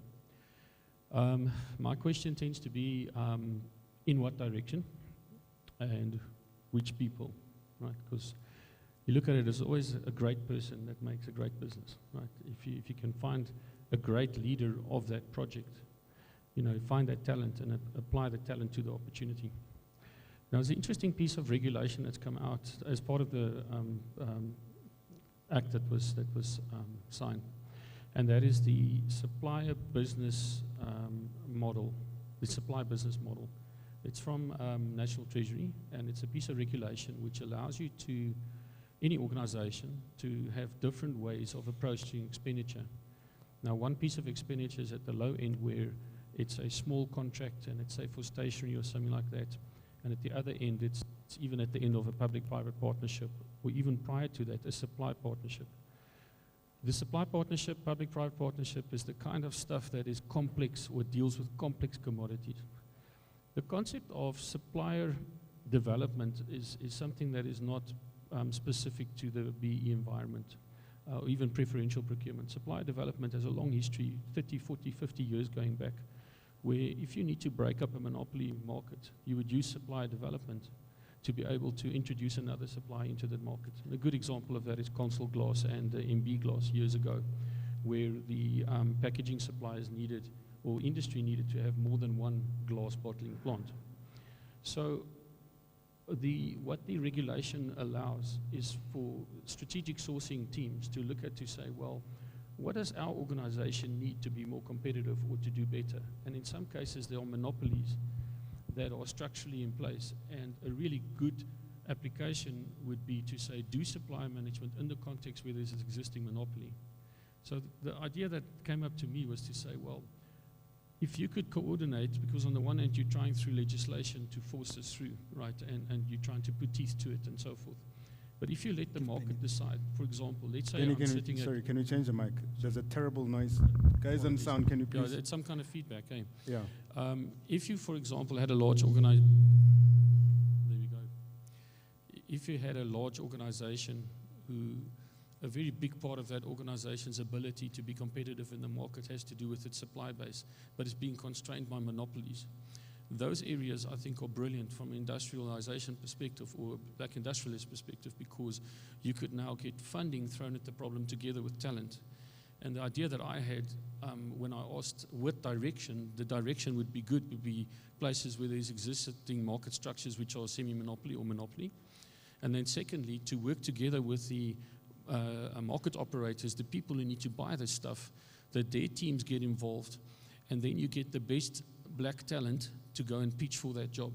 Because the question of who, what you can't do is go and create an industrialization program and have somebody be in charge of that, or the beneficiary of that, who's part of the old guard or part of the state capture guard or whatever. You want to have the best possible black person lead that thing, right? So the idea that I had is to say is if you could speak together with the large buyers who now through the legislation is allowed to consider a different kind of contracting, and it's been published. It's a new regulation. It's a new way for the public sector to buy. And you can go and identify which areas of the market you need to unlock, and you need to make those things projects for the industrialization fund. Sorry, it's a long answer. Yeah, but I think it deals with the fact is you cannot solve everything through policy and compliance. And if you can collaborate with the market and get them to say, well, for example, in this area, what we want to do is we want to create a competitor to the existing locked-up market. And for that, we're going to inject money and talent together with the cooperation of the big buyers. Then I think you probably have the direction sorted out. And if you have an auction, you know, look at the man next to me. I don't know, I think he'll do fairly well on an auction, you know, of talented people, right? I mean, you know, considering your background and so on. So you get the best people from, the black community, but those people who have been put forward as the potential leaders for these things, let them compete in the context of the market and let the market be involved with that decision. In the end, you get the best talent and you get the money and the right area of it. Sorry, it's a long answer. No, fantastic. So can we just have questions? So firstly, I want to thank the panelists for being here.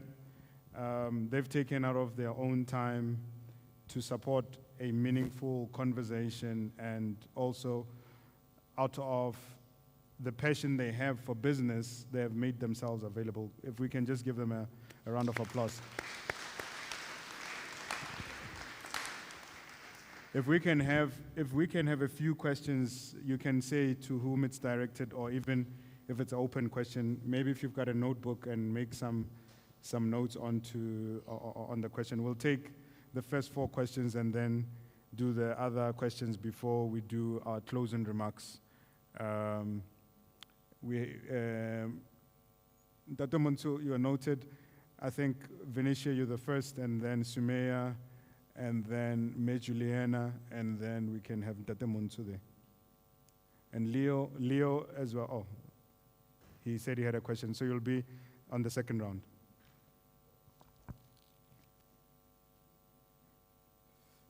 Okay, if Hello? we can get, Okay. yes, Yeah. perfect. My name is Venetia van Wyk. I am an ex-ITC professional where I practice transformation for one of the JSE-listed organizations. And I have to say, an ecosystem is needed to practice sustainable transformation. There's no way that you can't create sustainable impact by not engaging in an ecosystem. I've subsequently pivoted. I'm now championing women in tech in South Africa. Looking at the pillars that I was responsible for in my tenure was enterprise, supply development, social economic development, and so forth. The challenges that I faced with developing SMMEs in supplier and enterprise development is indeed the lack of systems and the lack of tools. And I think, Lutusha, you indicated that one of the key problems is the lack of data-driven decision-making, data decision-making solutions. And that was just one of the challenges that I faced in building that. And I think I was very successful in my role. We've created 135 jobs just by doing an ecosystem-driven transformation system. And that created 135 jobs. Multiplier South African impact, over 670 people was impacted. But what we're looking at now, and that's why I've pivoted, and looking at bringing tech in South Africa, looking at bringing AI business tools into South Africa that can lead to digitize, automate, streamline businesses, and that have return on investment within 3 to 6 months. However, these technologies, and I can see now in terms of the uptake, it's only large businesses that has that uptake, but the middle tier so need this type of new AI-driven businesses. It creates a value chain from the entire value chain from your business, creating and strengthening governance, compliance, risks, and etc. How can we then support the middle tier businesses to have access to this, to enable them to make data-driven decisions like large corporates in South Africa? Thank you. Okay, so that question, you're highlighting it to Mohapi, to Doc Mohapi, okay, and Latasha. Okay, so if we can also keep the responses to be brief, and questions as well, if we can, so that we can cover more questions. There's Sumeya, and then there's May Juliana here.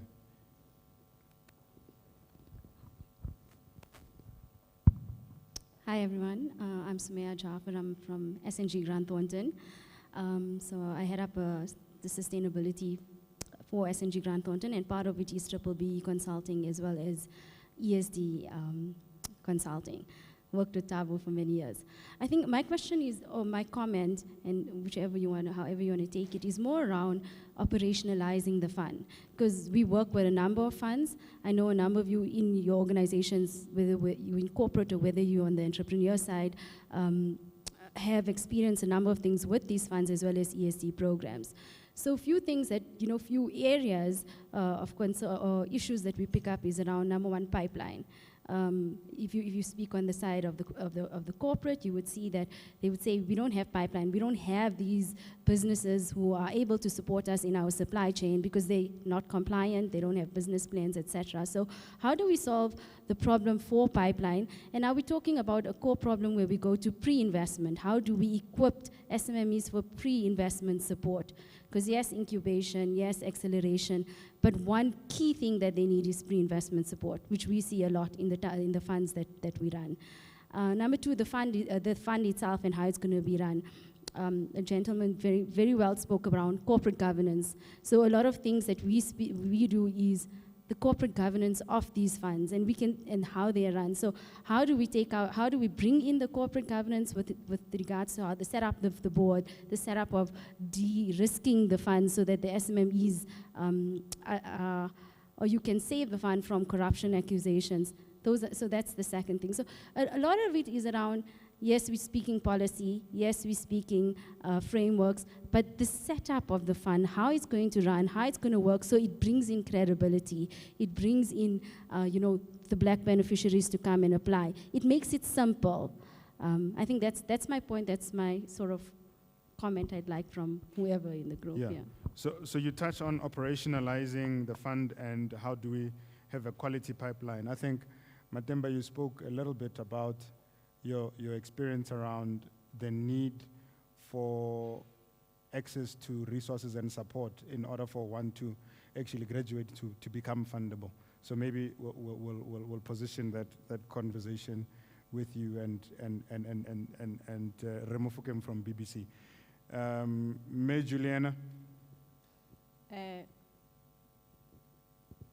Good afternoon, everybody. My name is Juliana Makapan. I'm interim CEO of MEMSA, Mining Equipment Manufacturers South Africa. I am here to raise a voice on behalf of our members who are very frustrated because they go through the procedures and nothing happens at all. And it also touches on Ms. Cindy's input, whereby she mentioned that nurturing is key, nurturing and development. My input to DTIC is funding should be given and nurtured. It's like a seed that you plant and water until you see the results. I was at some stage a consultant of the Black Business Enterprise Development Program. And what I experienced is funding given out and nothing happening thereafter. And all that I'm saying is, let's nurture these businesses so that they go to the next level. It should not just be funding that is seen as a handout. It should be funding that has results. We need to have success stories. And secondly, it's with regard to policy. And I'm going to touch on the ecosystem that some of the organizations, such as MEMSA, they need to be involved as well. Because we have input, we know what our members need, we know what impacts them, and we know their challenges. So it should not be only selected organizations that give input. It should be a diverse group of organizations to cover most of the organizations that are represented in South Africa. Policy is key and policy touches all of us. Therefore, most organizations must be included as well. Thank you. Thank you, Ms. Juliana. So, noted, say at the back, I see you're talking about in setting up this fund, there must be a clear line of sight for participating organizations, including organized business, organized association from industry, and also, results and success stories that, would come out of this fund as a construct. So perhaps what we'll do is that we'll ask May Rachel, in terms of being in the fund construct process, what would be the best ideal way to do. But what we want to do as well is we want to do submissions to say, at least there has to be and involvement of individual organizations or industry bodies that are a fair representation of what we're trying to do. Let's have Remonto. Remonto is there. Thank you. My name is Vusmonsu. I had a company called Bansu Management and Marketing Strategies. As we are talking from different inputs, I wonder if we all realize the danger that our socioeconomic conditions pose to our political and social stability. First and foremost, I think it was Mr. Makama who started by giving a background in terms of unemployment rates, including youth unemployment. With youth unemployment, we are easily talking between 60 to 66% of young people unemployed in an economy. And we expect economic stability. We expect political stability. You know, the celebration of the political settlement of South Africa is a well-known world phenomenon, the political side. But the economic exclusion of the majority, we all know, continues today. And 34 years later or so, we are still talking about the same problems we had before. In an effort to include the black majority, I promise you, if you go to townships now, whether it's El Dorado Park or it's Soweto or Randfontein, Tembisa, call it, you will think it's a weekend. The level of unemployment. And we're talking about the Black Business Supplier Development, the Transformation Fund will be able to attract what? Sorry, I can't remember the figure. Greg, please help me. Are we talking what? 20 billion, what are we talking? Do you know how much South African corporate sector is hoarding? It's sitting on. The South African economy, the formal players, are sitting on a gold mine of 1.4 trillion. They can be easily unlocked to assist young people. And this phenomenon of making unemployment in South Africa a South African government problem or a black business problem is very deceiving, because the role of private sector is as equally important as the government sector is. And when we talk about the market, what are we talking about? When we say we want to balance the market, what market are we, who designed the rules? That's why if you ask most of the entrepreneurs around here, they are on many databases. They never get invited for bids. The participation is very limited. Only a few people are known. Mainly white companies participate. When you talk to corporate companies and around, you know, if you're a black company, you must talk about enterprise development, ESD and all that. They will tell you, oh no, we haven't decided what to do. There's no sense of agency. Yet we are expecting government to deal with issues of unemployment. And here we are sitting, an economy that has excluded. Greg, you mentioned and you left a very important element. You were saying that legislation that has been introduced around BEE was meant to address apartheid legacy. It is not only apartheid legacy that needs to be addressed. It's imperial, colonial, and apartheid systems. For over 300 years, people have never been given an opportunity to participate in the mainstream of the economy. And today we have people who can accuse the very government of being corrupt. Yet that government is not getting support from its partner players. So I just wanted to raise those elements, colleagues. I was fortunate to have been under I'm not seeing Mr. Mohale now. Yeah. The guidance of Mr. Mohale and many other people. I'm finished, my brother. I'm finished. He is here, so he's listening. Yeah. I was part of the first BEE commission that introduced BEE legislation in this country. It was chaired by the current president. The legislation that was developed around the 1996, when we started with the first BEE commission, we are still struggling with the elements of implementation. because the white private sector does not want to come on board because they think that unemployment, poverty are problems that must be solved by government. And when it was the Black Management Forum and the BBC that introduced the first BE Commission. So in conclusion, I want to say, colleagues, we are sitting on a very serious problem. And I think Doc Mohapi there mentioned something very interesting. He was quoting the white problem when the then government wanted to deal with issues of unemployment. The concerted effort of the nationalists is a demonstration of what government needs to do when we want to transform an economy. You don't pussyfooty with the private sector. You bring private sector on board, kicking and crying. And that's what we need to do. We cannot expect government on its own to be able to address issues of poverty and unemployment when they're going to be coming with a 20 billion fund, when 1.4 billion is sitting somewhere in the hands of private sector. Thank you. Thank you, Ramonso. Let me take one more question on the floor, and then,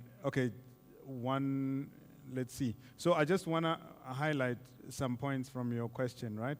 It's really around how are we making sure that legislation is supported by private, and then on the basis of supporting the legislation by private is the understanding that this is a historical conversation that has happened from one space to another from the inception of the BE Commission, and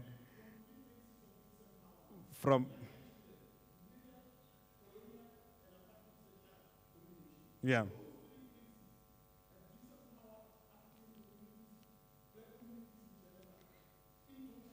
So we're talking about the people that need to be involved in the economy. Yeah. Who constitute the majority, by the way. And we still hope that our high walls and our electronic systems will protect our households when the people that are supposed to be participating in the mainstream of the economy are crowded out and they are sitting there in townships.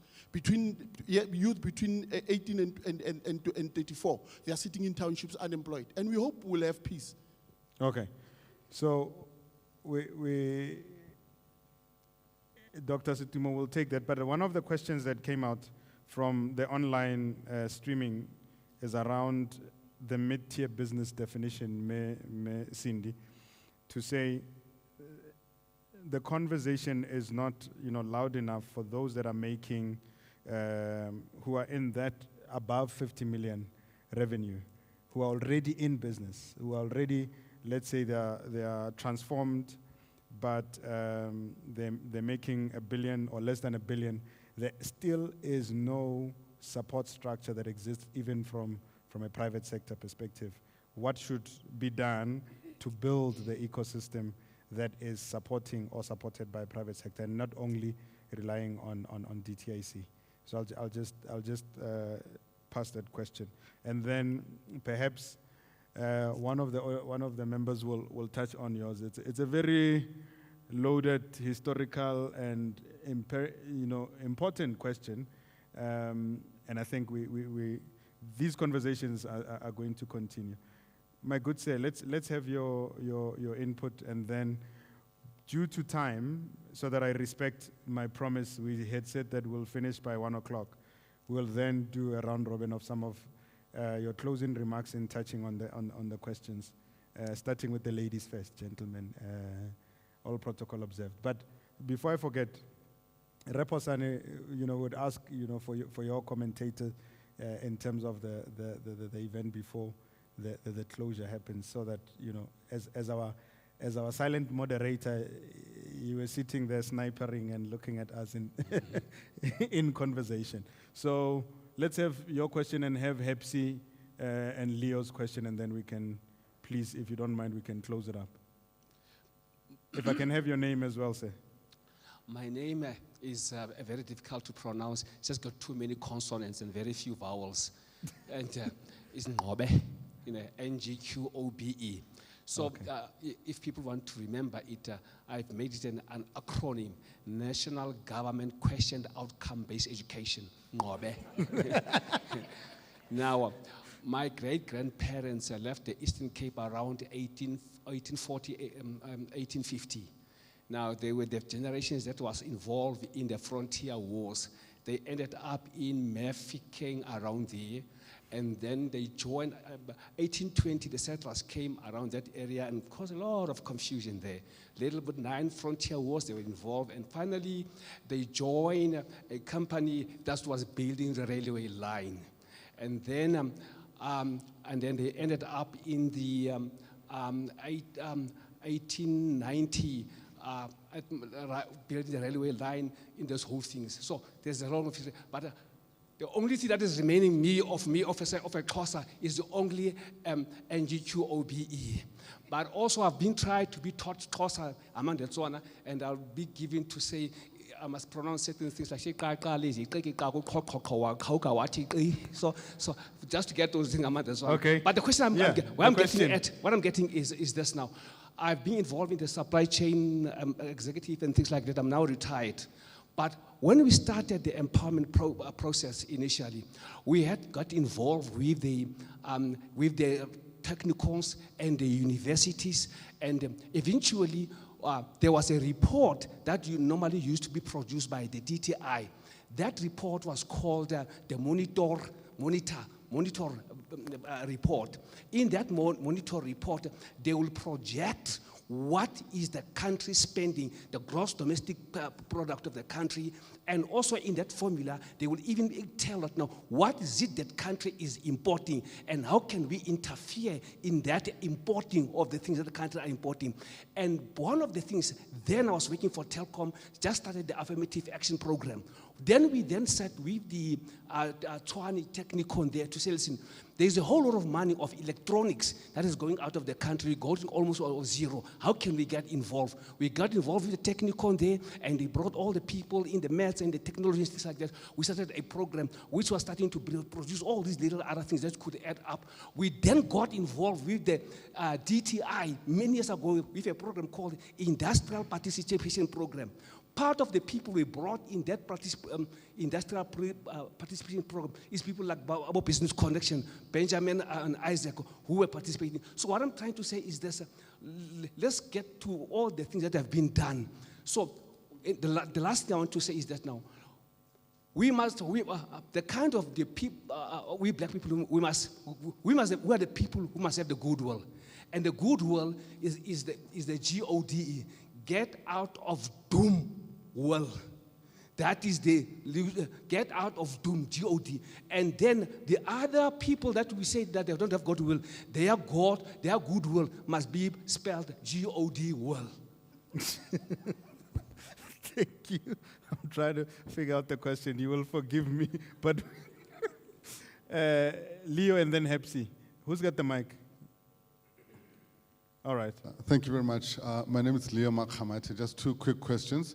The first one is, once we've set up the fund and it has been de-risked through proper governance structures, are you guys open to considering private sector capital, not just South African capital, to finance this thing? Because $25 billion is not a lot of money in the bigger scheme of things and what we're seeking to do. Secondly, for mid-tier businesses in the main, we're very insular as South Africa, saying only looking at the South African market, and having done a lot of work on the continent, even though the economies are far smaller in many instances, they look at global opportunities for market access. And if I look at, for instance, mining, manufacturing equipment and so forth, we know in Ghana what they're trying to do in terms of external traders. We know Nigeria wants to develop its solid mineral deposits.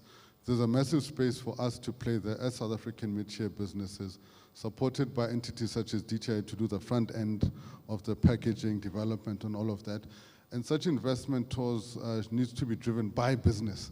I'm not a fan of government driving things. They're bureaucratic and horribly inefficient globally. It's not just a South African thing. So BBC, I'd like to challenge Mr. Mofokeng to engage with the next level of mid-tier businesses such as Miasa and the like to exploit food manufacturing opportunities and solid deposit mineral opportunities on the continent. So I think that's something we should be looking at as well. Thank you. Thank you. Thank you, Leo. And in line with that, there's a question online. Matimba, I'll throw it at you, what Leo is asking in terms of, how we can make it, or what is the best approach, especially if you're trading with the rest of Africa as a market? Because one of the questions here that comes says, should mid-tier businesses think beyond South Africa because the market is actually bigger than South Africa? If we think only of South Africa, then we're losing, the plot. So, yeah. Hepsi, if we can have your question, and then I think we would be good to close out. No, Zama as well. Okay, Hepsi. It was the same. Yeah, Africa. So Zama, you've gotten the conversation. Final question. Thanks. You can hear me, right? I think it's really important for South African businesses, especially mid-tier, to understand the size of the South African market relative to the size of the other markets. I work for a Pan-African payments company that's in 42 African markets, and I can tell you that there are fintechs that have been able to make as much money as we do just from South Africa. And so there is a lot of opportunity in South Africa to focus on. But I think what we really need to talk about when we talk about government assistance is more on, we need to not be shy to have a conversation about protecting certain aspects of the South African market, so that we have the opportunity to build businesses that are competitive before we open up those markets. And it doesn't have to be kind of the Donald Trump approach to protectionism, but it can be like a Chinese approach to protectionism, where we identify that these are the subsectors of manufacturing that we need to focus on, these are the subsectors of service we need to focus on, etc. And in how we allow external people to invest in those sectors in South Africa, we protect certain aspects of those value chains, and we're clear about that. And that's a government job. And when we think about government support, it's not about government doing the work. So in payments, governments will want to do the payment themselves when they see the traffic, instead of focusing on their job, which is protecting the business and protecting the consumer. We need a lot more of that thinking. This is what the other gentleman was talking about. I know you couldn't hear him properly. But what he was saying was, you look at what people are importing, you identify the aspects of what they're importing where you could be competitive, and you protect those aspects, and you give that business to local companies without necessarily damaging the relationship you have with their importing countries. So I think we need a lot more of that government thinking across the board, without necessarily thinking that government is becoming the manufacturer, is becoming the business. Okay. Thank you very much for the questions on the floor. I think we've really gone through the time, and those that are streaming, I do see your questions from those that are on live stream, asking about if the problem is faced by micro enterprises and mid-size, then why are we splitting the effort and conversation? I mean, the direct up question is, the mid-tier conversation has never happened to start with at a level of policy and at a level of prioritization. And there's also, why does the panel feel that we remain in the act while it still doesn't work? I think we all know we can't work like thugs in a constitutional country that has got laws and acts that we need to follow. We can change some of the legal aspects of the law, and we can also influence, as we are doing now. It is part of the consultation and the policy influence that we're trying to bring about, that is make sure, and I think your conversation as well is very critical to say, we are not only talking to DTIC, we're talking with business, we're talking with banking and private sector as well. So I'm going to ask that, we do our closing remarks and, partially touch on the aspect of the questions that have been posed. I'm going to start with you, May Cindy.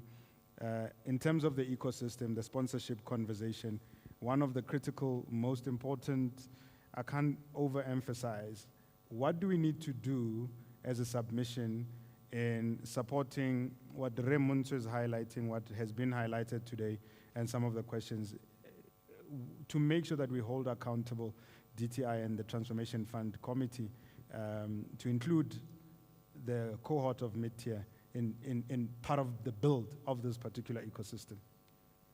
Okay, thank you. I had memorized the questions I was going to answer, so you've given me another one. So whilst I'm sorting in my mind, let me just say on a lighter It's okay. note, Utatu Ngqobepa, I've never heard this being said in a public place, so I'll repeat it. We were committed in our family that our children will speak Xhosa. So before they started school, the test was first say,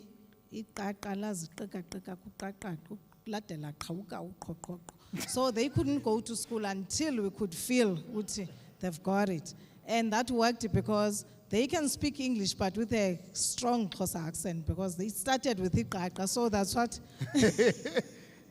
that's what Utatu Ngqobe I was think I saying. have homework because I'm married to a Xhosa woman and my kids' mother tongue is Xhosa, but I've never heard them say Qaqa. Please do but that. they can speak a little bit of Xhosa, but not to that level. But anyway, I digress. Okay. So now, let me collect my mind. There are many things we have spoken about here, and I know I've got very little time. Yes. But the first one, I need to say I'm an entrepreneur with a PhD from the University of Hard Knocks. I've heard it all, I've seen it all, I've experienced it all. So I would like, first of all, DTI to understand that the white businesses that are established today are in 4th generation, 5th generation, 3rd generation, 2nd generation. Please, we must not be considered as black businesses in our 1st generation when we are queuing for empowerment and a bit of assistance. Let us not be seen to be retarded children that are refusing to grow. I think we should just get that thing out of the window. Black businesses are starting, and in the process, it's the 1st generation. They will trip and fall, and the job is to lift them up so that they can finish the race, so that the next generation can be knowing exactly how to walk and not how to fall. So I think this system now of saying, if I'm saying I'm still a black business, I need help here, I need support there, I think that's what I understood, that maybe they could be thinking that we are refusing to grow and get out of this thing. It's not about that. It's the phase of life. It is the life cycle that black businesses are going through. It is the key message that our Department of Trade and Industry, that is meant to support us, must understand that very clearly. So I think I just wanted to say that point. And I will appeal and I will continue to talk to whoever we need to talk to, because we need support, because even the businesses that are now in that 3rd generation, they would start, you know, when businesses are formed, they start with losses, it's a J curve, but they get supported through that time, and the business start making profits from year 5, 6, 7 to 10. But black businesses, you make a loss in the first 6 months, you are gone. And that is not acceptable, and it must stop. Okay, so now let me go to the next point. I think the next point, I will just touch on the exports. One of the things in the DTI schemes and incentives is that 8 million is a grant, a cap, if a business wants to go and export. Which is why then I was comparing that 8 million to the 84 billion equities that companies have who are currently succeeding in the export market. So if then I want to go to the African continent, I want to go to Europe and take my product there, and my government is telling me not more than 8 million, where will I end? I think it will end in the first border. And if in that 8 million budget, I catch whatever disease, don't take me wrong. If in that 8 million budget, I end up being sick with either malaria or yellow fever for 2 months, it's gone, finished, I must come back home, and they will attach all my assets because I did not deliver within that month. So there is no gap and scope for contingency. There is no scope for learning, because babies crawl, walk, fall, walk, fall, walk, fall, and then they can run. So and then they have to build a muscle That is the muscle that we need to be assisted on. And on the cap, we spoke about it, the 100 million caps, the 50 million caps. I would like to be bold enough to say, remove those caps.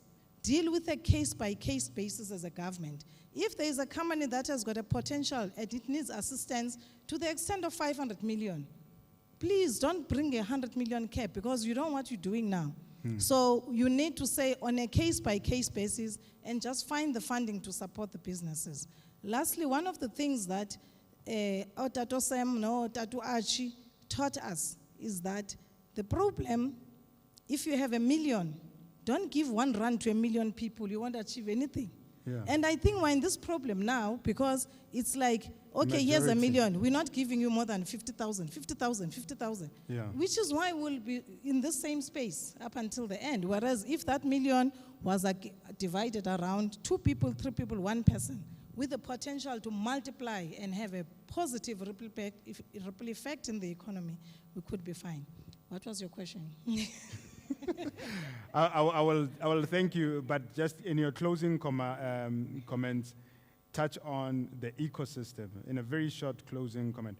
The importance of ecosystem and sponsorship as a funded approach, because I think people think it's free to create the ecosystems. If I talk about that, we go back to funding. Everything has to be funded. Yeah. And we had said here initially, people don't know what they are doing, they don't employ the right people. Everything costs money. Even if you look into all the companies that maybe needs to be studied, maybe there should be a study by our own leadership, maybe by the DTI, of all these companies that we are all proud of that are contributing to the economy. How did they grow up? What support did they get? I think once we get that and replicate it, we might be in the right space. And I think the reason why I'm saying that is when you look into the support programs that they had, they were funded, you look into, here's a person with an idea, he's got capital. So he can appoint actuaries, he can appoint CFOs, chartered accountants, he can appoint lawyers, he can appoint everybody.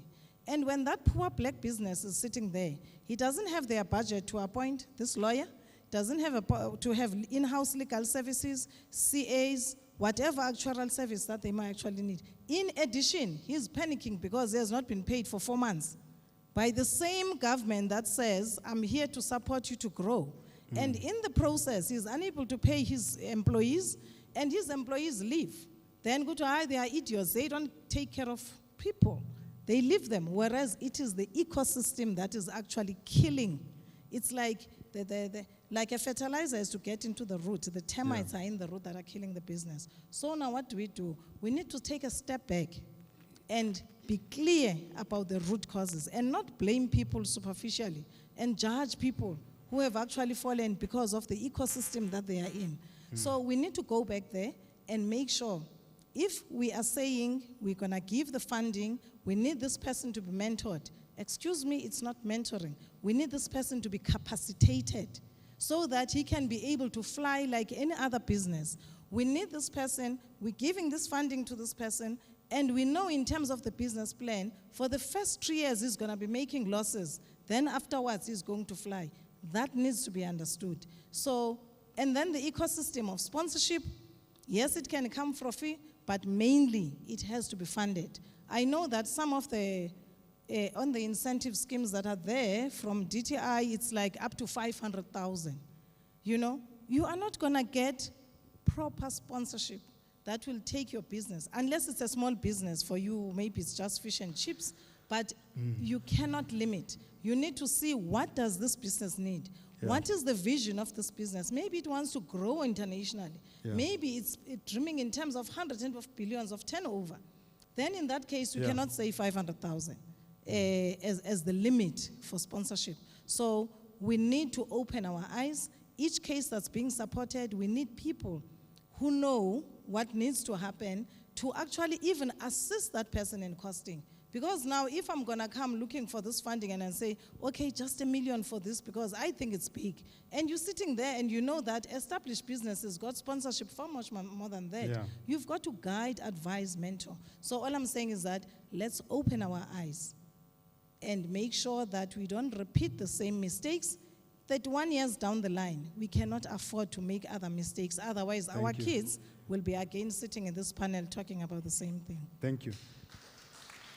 So I have really eaten into the time, so I don't think we'll be able to cut on the questions, but if we can just do a 30 seconds round robin in terms of the submission from your respective area, and then we'll have our commentator just giving us the closeout of the panel, and then we can then move on to Remohale to do our closing remarks, if that's in order then.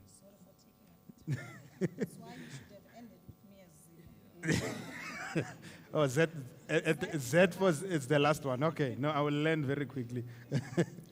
In 30 seconds, Latasha, unfortunately. Yeah, I think it's a beautiful opportunity where there's a lot of complexities, but what's coming to fruition is the fact that there's alignment that needs to be brought into the submission.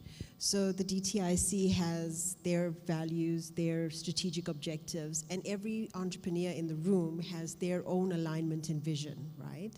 And there has to be an alignment in terms of what is best to work for everyone to achieve it. I still put it forward that by working with an institution, an academic institution, to create the research, to create the think tanks, to talk about even technology, to just touch on that question of what is the right technology or, to empower a business. Have they really thought about it? Has the research been done that it can really work? And what's the benefit and the return on value or investment thereafter? Has to be tracked. So I guess what I put forward is partnership is really, really important. Whether it's partnership that entrepreneurs are looking towards government or institutions like the DTIC or even academic institutions, but that partnership has to happen and something has to be done about it to found the basis where there's trust then embedded in how the fund is then going to be operated as the questions coming through. Yeah. So there's a lot of complexities that we may think, but it's really about alignment and partnership. And with that, we can build the trust of what we want to achieve from it. Yeah. So here's that offering from Gibbs, Yeah, trusted Work with data, us. trusted information. Thanks a lot, Latasha. Integrity, yeah. Integrity in the information. Oh, and one more thing. Thank you, everybody, for having us, by the way, as a panel. You've been very patient. Thank you. Okay, with the B-BBEE Commission, and just part of responding to the questions that were raised around the governance and processes within the Transformation Fund, it does not take away from each and every one of us to make an input into the concept document. I mean, it's just a concept document. The date for submissions has been extended to the 28th, yeah? to the 28th. So even as individuals or associations can still make inputs into the Transformation Fund, the governance structures, as well as getting your investors, particularly the private sector, to become part of the fund is there. It's one of the ideals of the fund as envisaged. So almost everyone is welcome to participate. There's going to be a board, there's going to be elections of people. Your name was dropped somewhere at APSIP, Mesindi.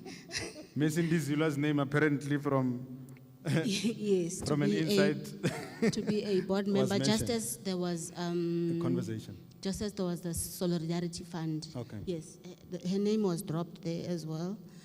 But just on the side of government, from a closing, yes, the other question that we all need to really look at is our economic growth trajectory adequately funded.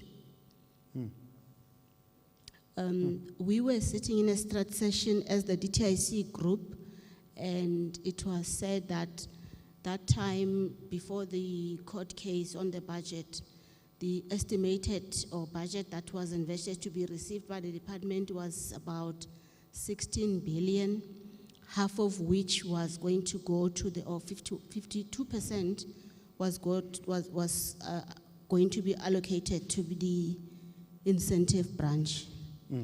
And we know which incentives within the incentive branch take up a lot of the incentives, the automotive, AIS, and others. So maybe as a change agents, civil society, people that have influence, is to go back and ask this government, is our economic growth, trajectories, priorities, unemployment adequately funded? To the extent that then if we are saying remove the thresholds, increase the baselines or the ceilings on the different incentives that are there, then that can happen. I mean, it's one of the questions that we can take forward. But I know that the incentive branch within the DTIC are also re-looking at all the 20 or so incentive programs to take into account some of the comments that they've been getting from yourselves and people that have made inputs. Thank you, Maricha. Yes. You know, we gave the ladies the first, Stumo, you're going to have to represent us in cutting it to 20 seconds, and that's a lot. Plus, Uena in particular, we need you to focus on that, and then we can just, if we just closing remarks, what are we, what are we aiming for as a mid-tier in conversation with the DTI? I think very brief, very quickly. I think the first thing, mentioned is there's nothing mutually exclusive, right? Yeah. We're dealing with a particularly the missing middle. Yeah, please. And when we say missing middle, doesn't mean we don't care about the young ones or we don't care about the old ones. Yes. But it's a particularly significant impact, I think, on our sociology and economics. Right? Yeah. So we do care about the rest of them. The danger, of course, is when you are dealing with the missing middle, you can sound elitist. Yes. Because the challenges are slightly different, right? Exactly. But it doesn't mean that you don't recognize the other problems. Mm-hmm. The second thing, if you don't mind, I really need to illustrate this thing with numbers, I know. First of all, that the Reserve Bank releases something called the interlinkages between household financial position and the domestic financial system. Right? The last one was 2023. If you read there, you'll find that the wealth household balance sheets, net worth, increased from, in 2007, it was 5 trillion rand, and in 2022, it was 17 trillion rand. Households. I'm not talking about banks. I'm not talking about what is in households. That is, with the two shocks in 2008 and the COVID one, you still have 800 billion rand of growth of household wealth in this country. 800 billion rand, right?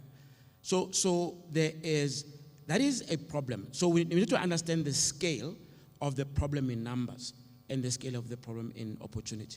The second number that I want to show you, I'm going to talk about is right here in Joburg, there is the Joburg market, right? The turnover of the Joburg market is 1 billion rand per month. That is what is traded on the floor on a monthly basis, right? There's a formula of how that 1 billion is split. 88% of it goes to the farmers. 7% of it goes to the farmers' agents, and only 5% goes to the municipality as a landlord. That is 880 million rand of money is going into the commercial farming, and this is all commercial farming community.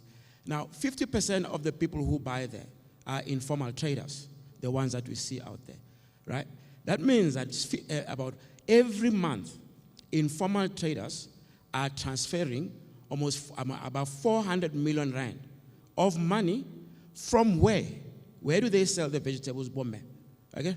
From you and me in our community. So about 500 million rand of cash moves from townships and low-income households every month to commercial farmers.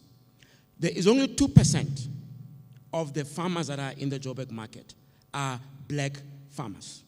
All of them are white farmers. The agents are white, are owned by, are majority white owned. Right? That is 95% of that 1 billion goes to farmers and their agents, completely untransformed. Now, if one looks at the programs, the local economic development programs, you find, sorry to mention the name, you find an announcement that there is a deal with Take a Lot, right? That's rubbish. That is rubbish. That is exactly when black business is seen as charity. Because we should be talking, when we talk about, tell me once, when you have had somebody here talk about trying to capture, using this demand, sorry, I know you want to stop me, using the power of the half a billion rand of demand to force transformation on the supply side. No, we don't hear about that. We hear about, if I go now, which I have, to other places here, they told me I'm crazy because that is an untouchable. It's too much, right? So what I'm saying is that dream big. Let's not contain black business to be business that has no agency. Let us dream big and understand the scale of these things. It's a lot of money we're talking about. In closing, Mama Cindy, you are a breath of fresh air. When we come to you, I think she has mentored you today. When you are on the board of these big companies and we come to you to ask for your intervention, don't tell us about corporate governance and this and that. Take a leaf from Messi in this presentation here today, because you are there as an agent of change. You are not there as a transformation quota. You are there as an agent of change. When we ask you to assist, please assist, because we are representing people who are facing difficult conditions out there, and we need your assistance so that they can also be able to be allowed to play. This economy is for us all, and we are agents of change so that we can make sure that people play. Lastly, we are willing to work with you. Thank you. Welcome. To try and accommodate the mid-tier sector. It is excluded. And I want to, again, just warn you, focus on the transformation fund is not going to help. Yeah. We need to go back to the codes. That's where the problem lies. I like that. Yeah, let me look at the... Yeah. Okay, yeah. Let me look at that and stick to the 30 seconds, yeah. So DFI finance by nature is tough to obtain, guys. I've lived through that, and at least I'm still alive. And the process to get to that, then the paperwork that you've got to do and all that, it's quite onerous. And at some stage, people give up, and then they say it doesn't work.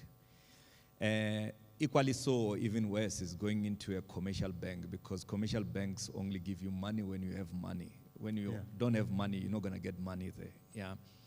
So all I'm hoping for, as a submission here, is that, that support system we're talking about, where I say the IDC has got a good one. We need to scale up on that, where they've got monthly meetings once they finance you, and they help you in a structured manner.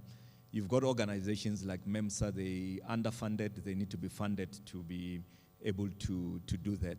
So I would say that, let's scale up those support systems that are existing and not try to search for new ones, and let's just make them better and more efficient. And try, by all means, whether the DTIC and all these institutions, IDC and all of them, try to be more user-friendly because we're serving the people there. On the last one, the question that was asked online around the export potential, I'll say yes, go for it, scale up. In our business, we do business in Swaziland, in Botswana, in Zambia, Namibia, and it can be done. But try to get a local partner in those areas and yeah, grow big. And thank Fantastic.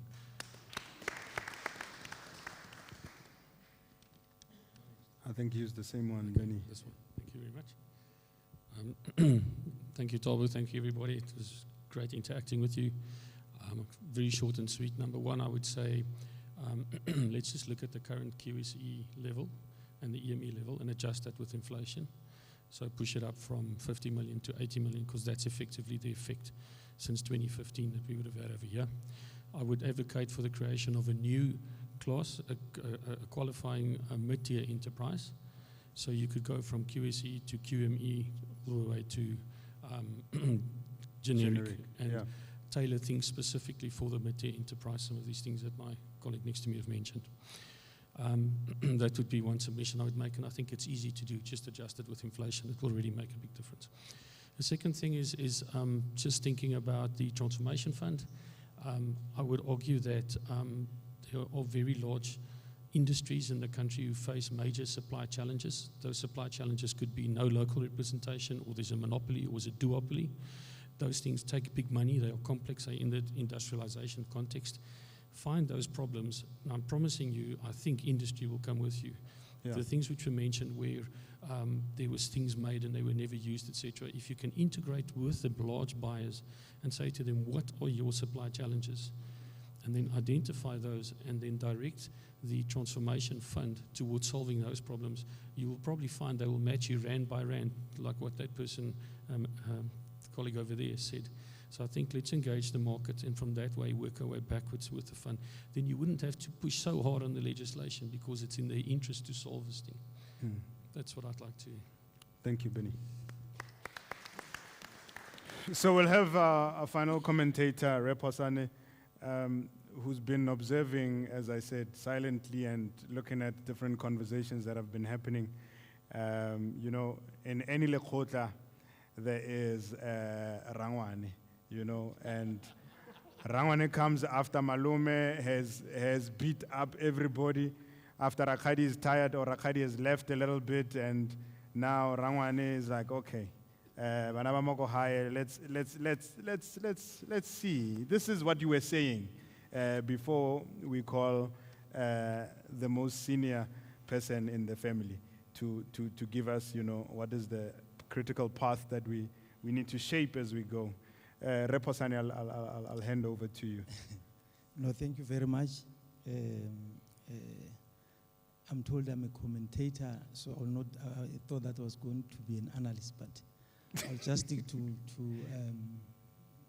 the commentaries as presented by this great forum. Thank you very much. I think I've listened attentively to each input and came with a question that says, what practical steps should government and entrepreneurs take? And here are the following variables that should be taken so that what we're talking about here doesn't just end up as rhetoric. I think between the mid-tier or the squeezed tier, there needs to be a coordinated steps in terms of what needs to be done. Of course, government, you know, in terms of the structural constraints and access to market is very, very important. Yeah, and then the other thing is, I think it cuts across from Cindy to Stumo and everybody that has spoken. You see, we have a country that is 64.7 million people. Of those, of that number, 32% lives in rural areas, which is about 18.8 million. 15.8 or 9% lives in the townships, which is about 24%. Now, if you add those two, over 34 million people either stay in rural areas or townships. And none of us here touched the township economy, which is worth 900 billion. And of course, this is an economy that is treated as a stepchild, that it needs grants and so on and so forth. Stumo spoke about Joburg market that turns over 1 billion a month. You know, some of us that come from the townships here and others that come from rural areas, we know the criticality of the informal economy, spaza shops and so on and so forth. So I think it is very, very important that we take that into consideration as we move on, to really try and make the mid-tier, you know, relevant to the economy. Because South Africa is unique in that it has what we call a hidden economy, that is township economy. Right? There are case studies in the world and so on and so forth. But I think it is important that DTIC develops, you know, a township, I'll call it a mid-tier strategy township, very specific, because it is the mid-tier its contribution to the economy and job creation is very, very important. So it is important that from a policy point of view, DTIC should make it a point that there is a strategy, a township strategy on mid-tier, not just SMMEs. I'll give you an example.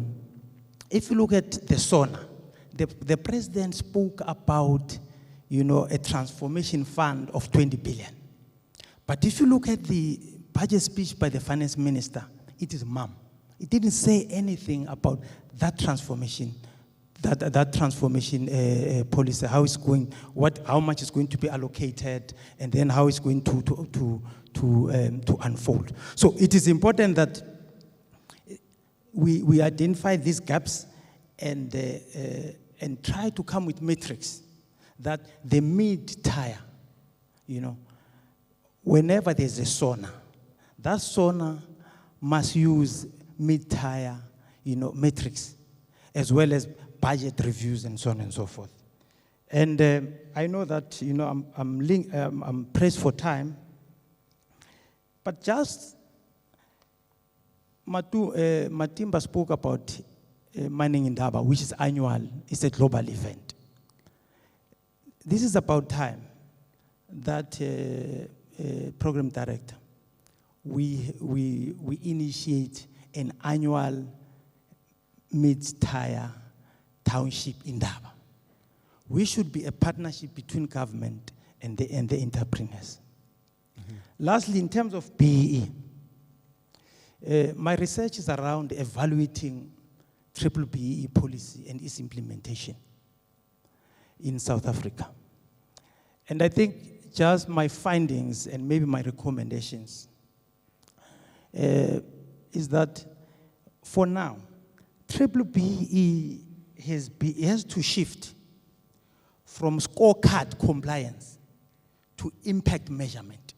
Mm. Because for now it is just, you know, you come there, you fill a form, and then that's it. Number two, there is a need to redesign BEE scorecards to measure real economic, you know, outcome, not just compliance. Mm. And how do we do that? Government should introduce a transformation impact indicator or indicators, where you see there's measurement in terms of the number of black industrialists that have been scaled up. So in that regard, we'll move from the abstract to concrete, and government will move from rhetoric to reality. Mm. So I think if we were to do this, South Africa will really catapult from where we are to the next level. Because banks appeared before a committee, in Parliament. For the first time, I heard that South Africa does not suffer from not having money or resources. In the financial sector alone, we have over 49 trillion. That is there. But why, the pertinent question that we must ask ourselves is that if we have so much money, why is our economy not growing? Why are we not creating jobs? Where is that money being invested? Is it patriotically, where is patriotism amongst those that get this money from South Africa? And lastly, I think there's a need that from a BE point of view and collaboration between entrepreneurs and government, that a session with DFIs and public development banks, be initiated so that as we input into this transformation fund, at least there must be measurables that must come out from there. Thank you very much. Thank you very much. Can you give them a round of applause? So I'm going to personally thank you for giving me the opportunity and the privilege to have you as our esteemed guests and panelists. It is always difficult to get people to commit to their personal time for duty and conversations that are really important, especially those that affect our economy and South Africa and potentially our children going forward, in this country. But more than anything else, I think we have set a springboard to have this conversation elevated. When we went to the minister in September with another media company, we had gone on the basis that we wanted DTIC to be part of a bigger conference that we are going to have. And the timing was not right.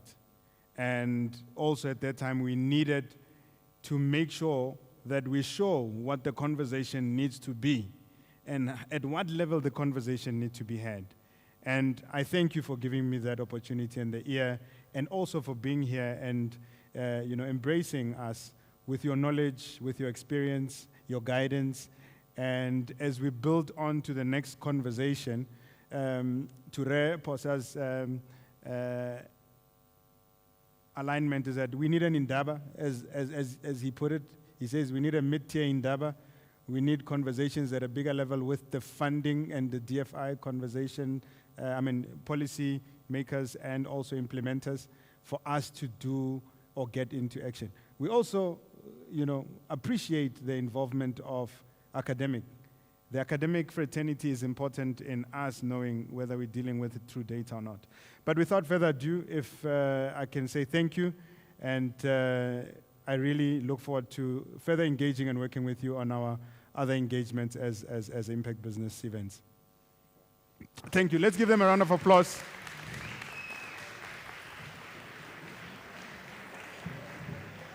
Please don't leave. We are having the closing remarks by Ray Bonang. If we can get the podium back and then we are able to close out. Please do not leave. You can have a seat. We are going to have just 10 minutes of closing. You can. If we can just have a closing before you leave, please. We'll have our closing remarks by Ray Bonang.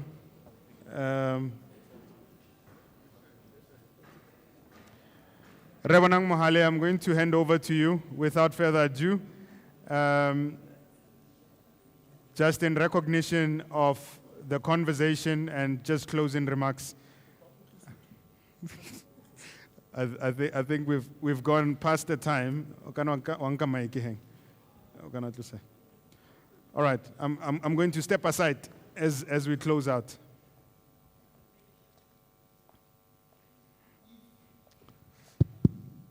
If this is your land, what are your stories? And where are your whispers? These very authentically simple but profoundly gravid words are spoken by J. Edwards Chamberlain, who's the Emeritus Professor of English and Collaborative Literature at the University of Toronto. Because you see, if we don't tell our stories, somebody else will tell our stories in a manner that we may not like. This is part of trying to think for ourselves. Because if we don't think for ourselves, we place our future in the hands of others. It is up to us to create our own new world. 31 years into democracy, all of us have to accept, myself included, that as a country, as a people with great natural endowments, we have not succeeded in eliminating the legacy of apartheid.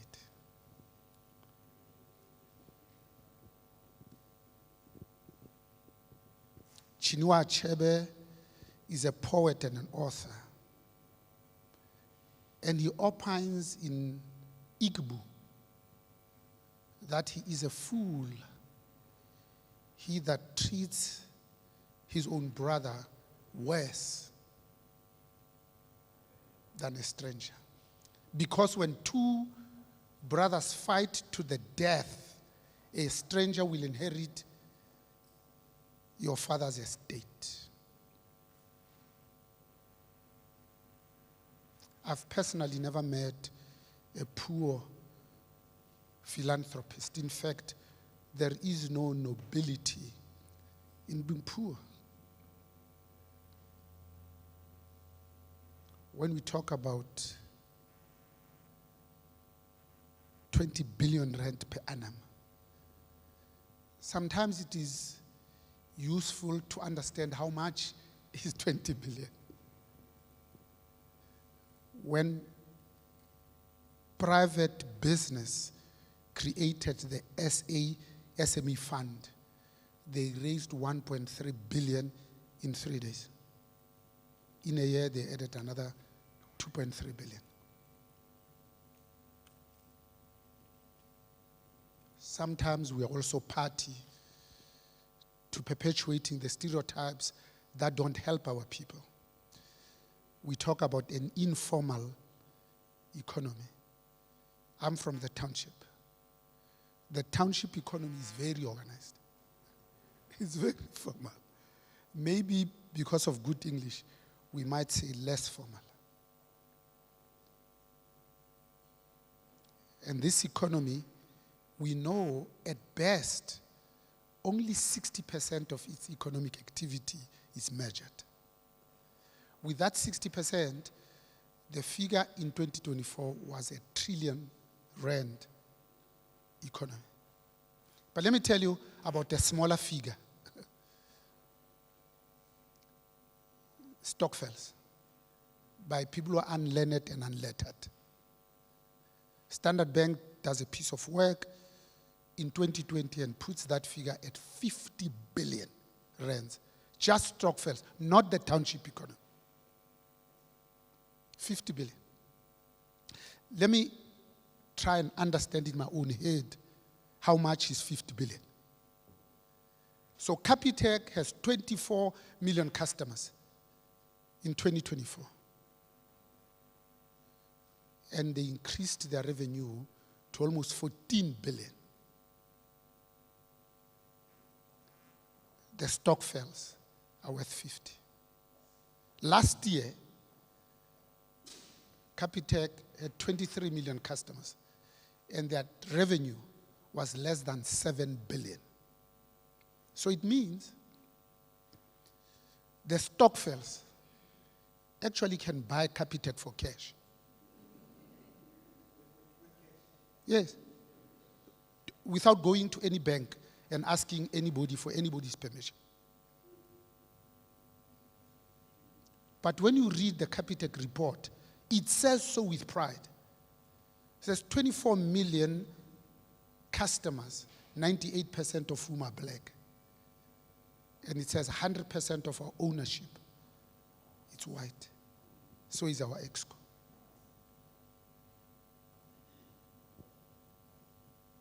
I'm trying to understand how much is 50 billion. So Ntate Sem Motswenyane and them, it took them 20 years to raise a measly 1 million rand in Sun City to create the African Bank.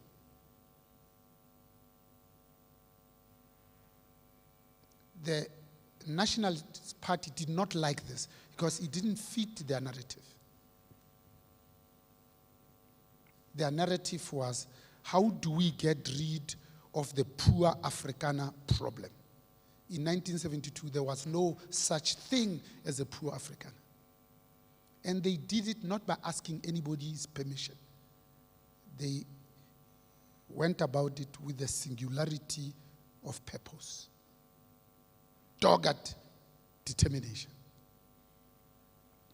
We speak about Van der Merwe jokes. They created jobs for their own people in the post office, unlanded and unlettered, and they would take money from you and sell you a stamp and an envelope. That's all they did. Those very same people built this township called Don Park, where Chris Hani was assassinated from, and Leondale as blue-collar workers.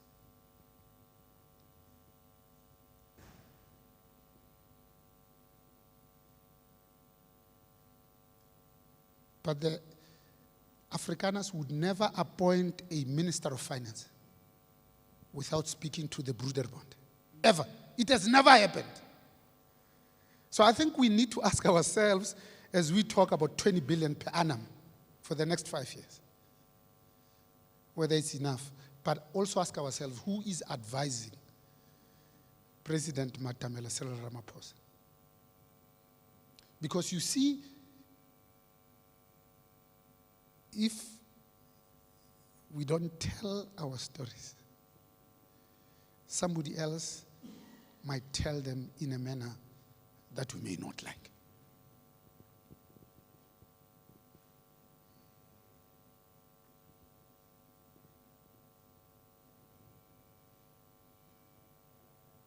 The bank is the one that is holding this 50 billion rand of Stokvels. They are not in the business of telling the Stokvel members that instead of going to NSFAS and applying for money for your own children to go to Wits University to pay for accommodation, 12 of you can come together and buy a building in Bramfontein and pay for it cash. And your children can stay there over a period of time. Not only would have saved money for them to pay for accommodation, but they would have gained from capital appreciation.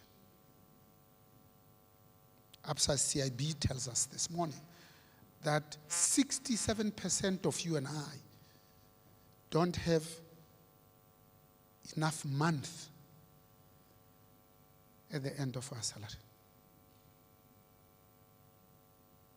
31 years into democracy, poverty still has primarily a black and feminine face. So the question we have to ask ourselves is, what is it that this ANC government can do in a coalition with the DA that they on their own, with an absolute unfettered majority for 30 years, couldn't do on their own?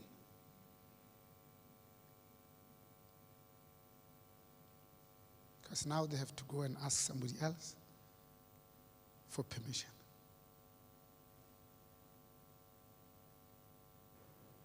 You see,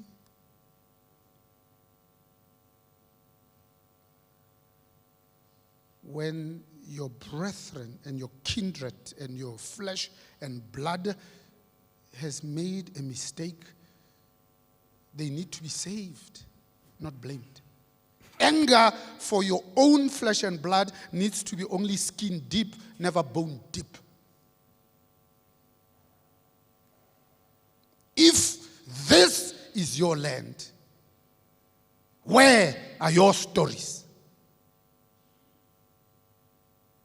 Not just in search of a middle ground, to drive an agenda of improving the quality of lives of your own people, so that there's a better life for all, not just for elected officials.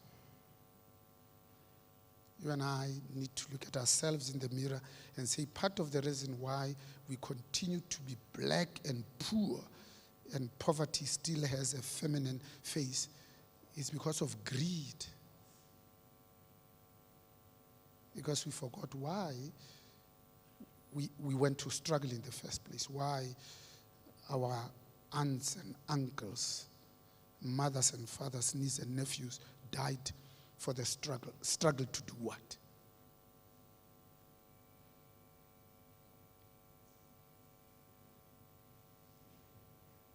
So the 20 billion per annum is not only to create black industrialists, because an industrialist will need at least 1 billion each. Now you say 20 per annum. And there's 65 million South Africans, 52.5 million of them don't look like me, are women. And yet their representation in positions of leadership is less than 24%. African women, less than 4%. Black representation in positions of leadership, C-suite I'm talking about, has just graduated from 14.3% to 14.7%. At this rate, it will take us 150 years to be broadly reflective of the demographics. On our own, with a 2/3 majority on the 27th of April 1994, when we handed over seamlessly to Thabo Mbeki, we increased that to 72.9%. I'm amongst friends, 73%. We could have changed the constitution if we wanted to. So what are we going to achieve now in a coalition with people that don't agree with us on anything, that are violently opposed to all the transformative instruments, opposed to broad-based black economic empowerment, opposed to the Bella Act, primarily because of two things, because they want to retain their language and their admissions policy. Opposed not to national health insurance because it's meaningless. The definition comes from the United Nations, 189 countries. And it says it's about universal and equitable access to good quality health care. Who in their right mind will be violently opposed to them? You see, you have to love your people to lead them.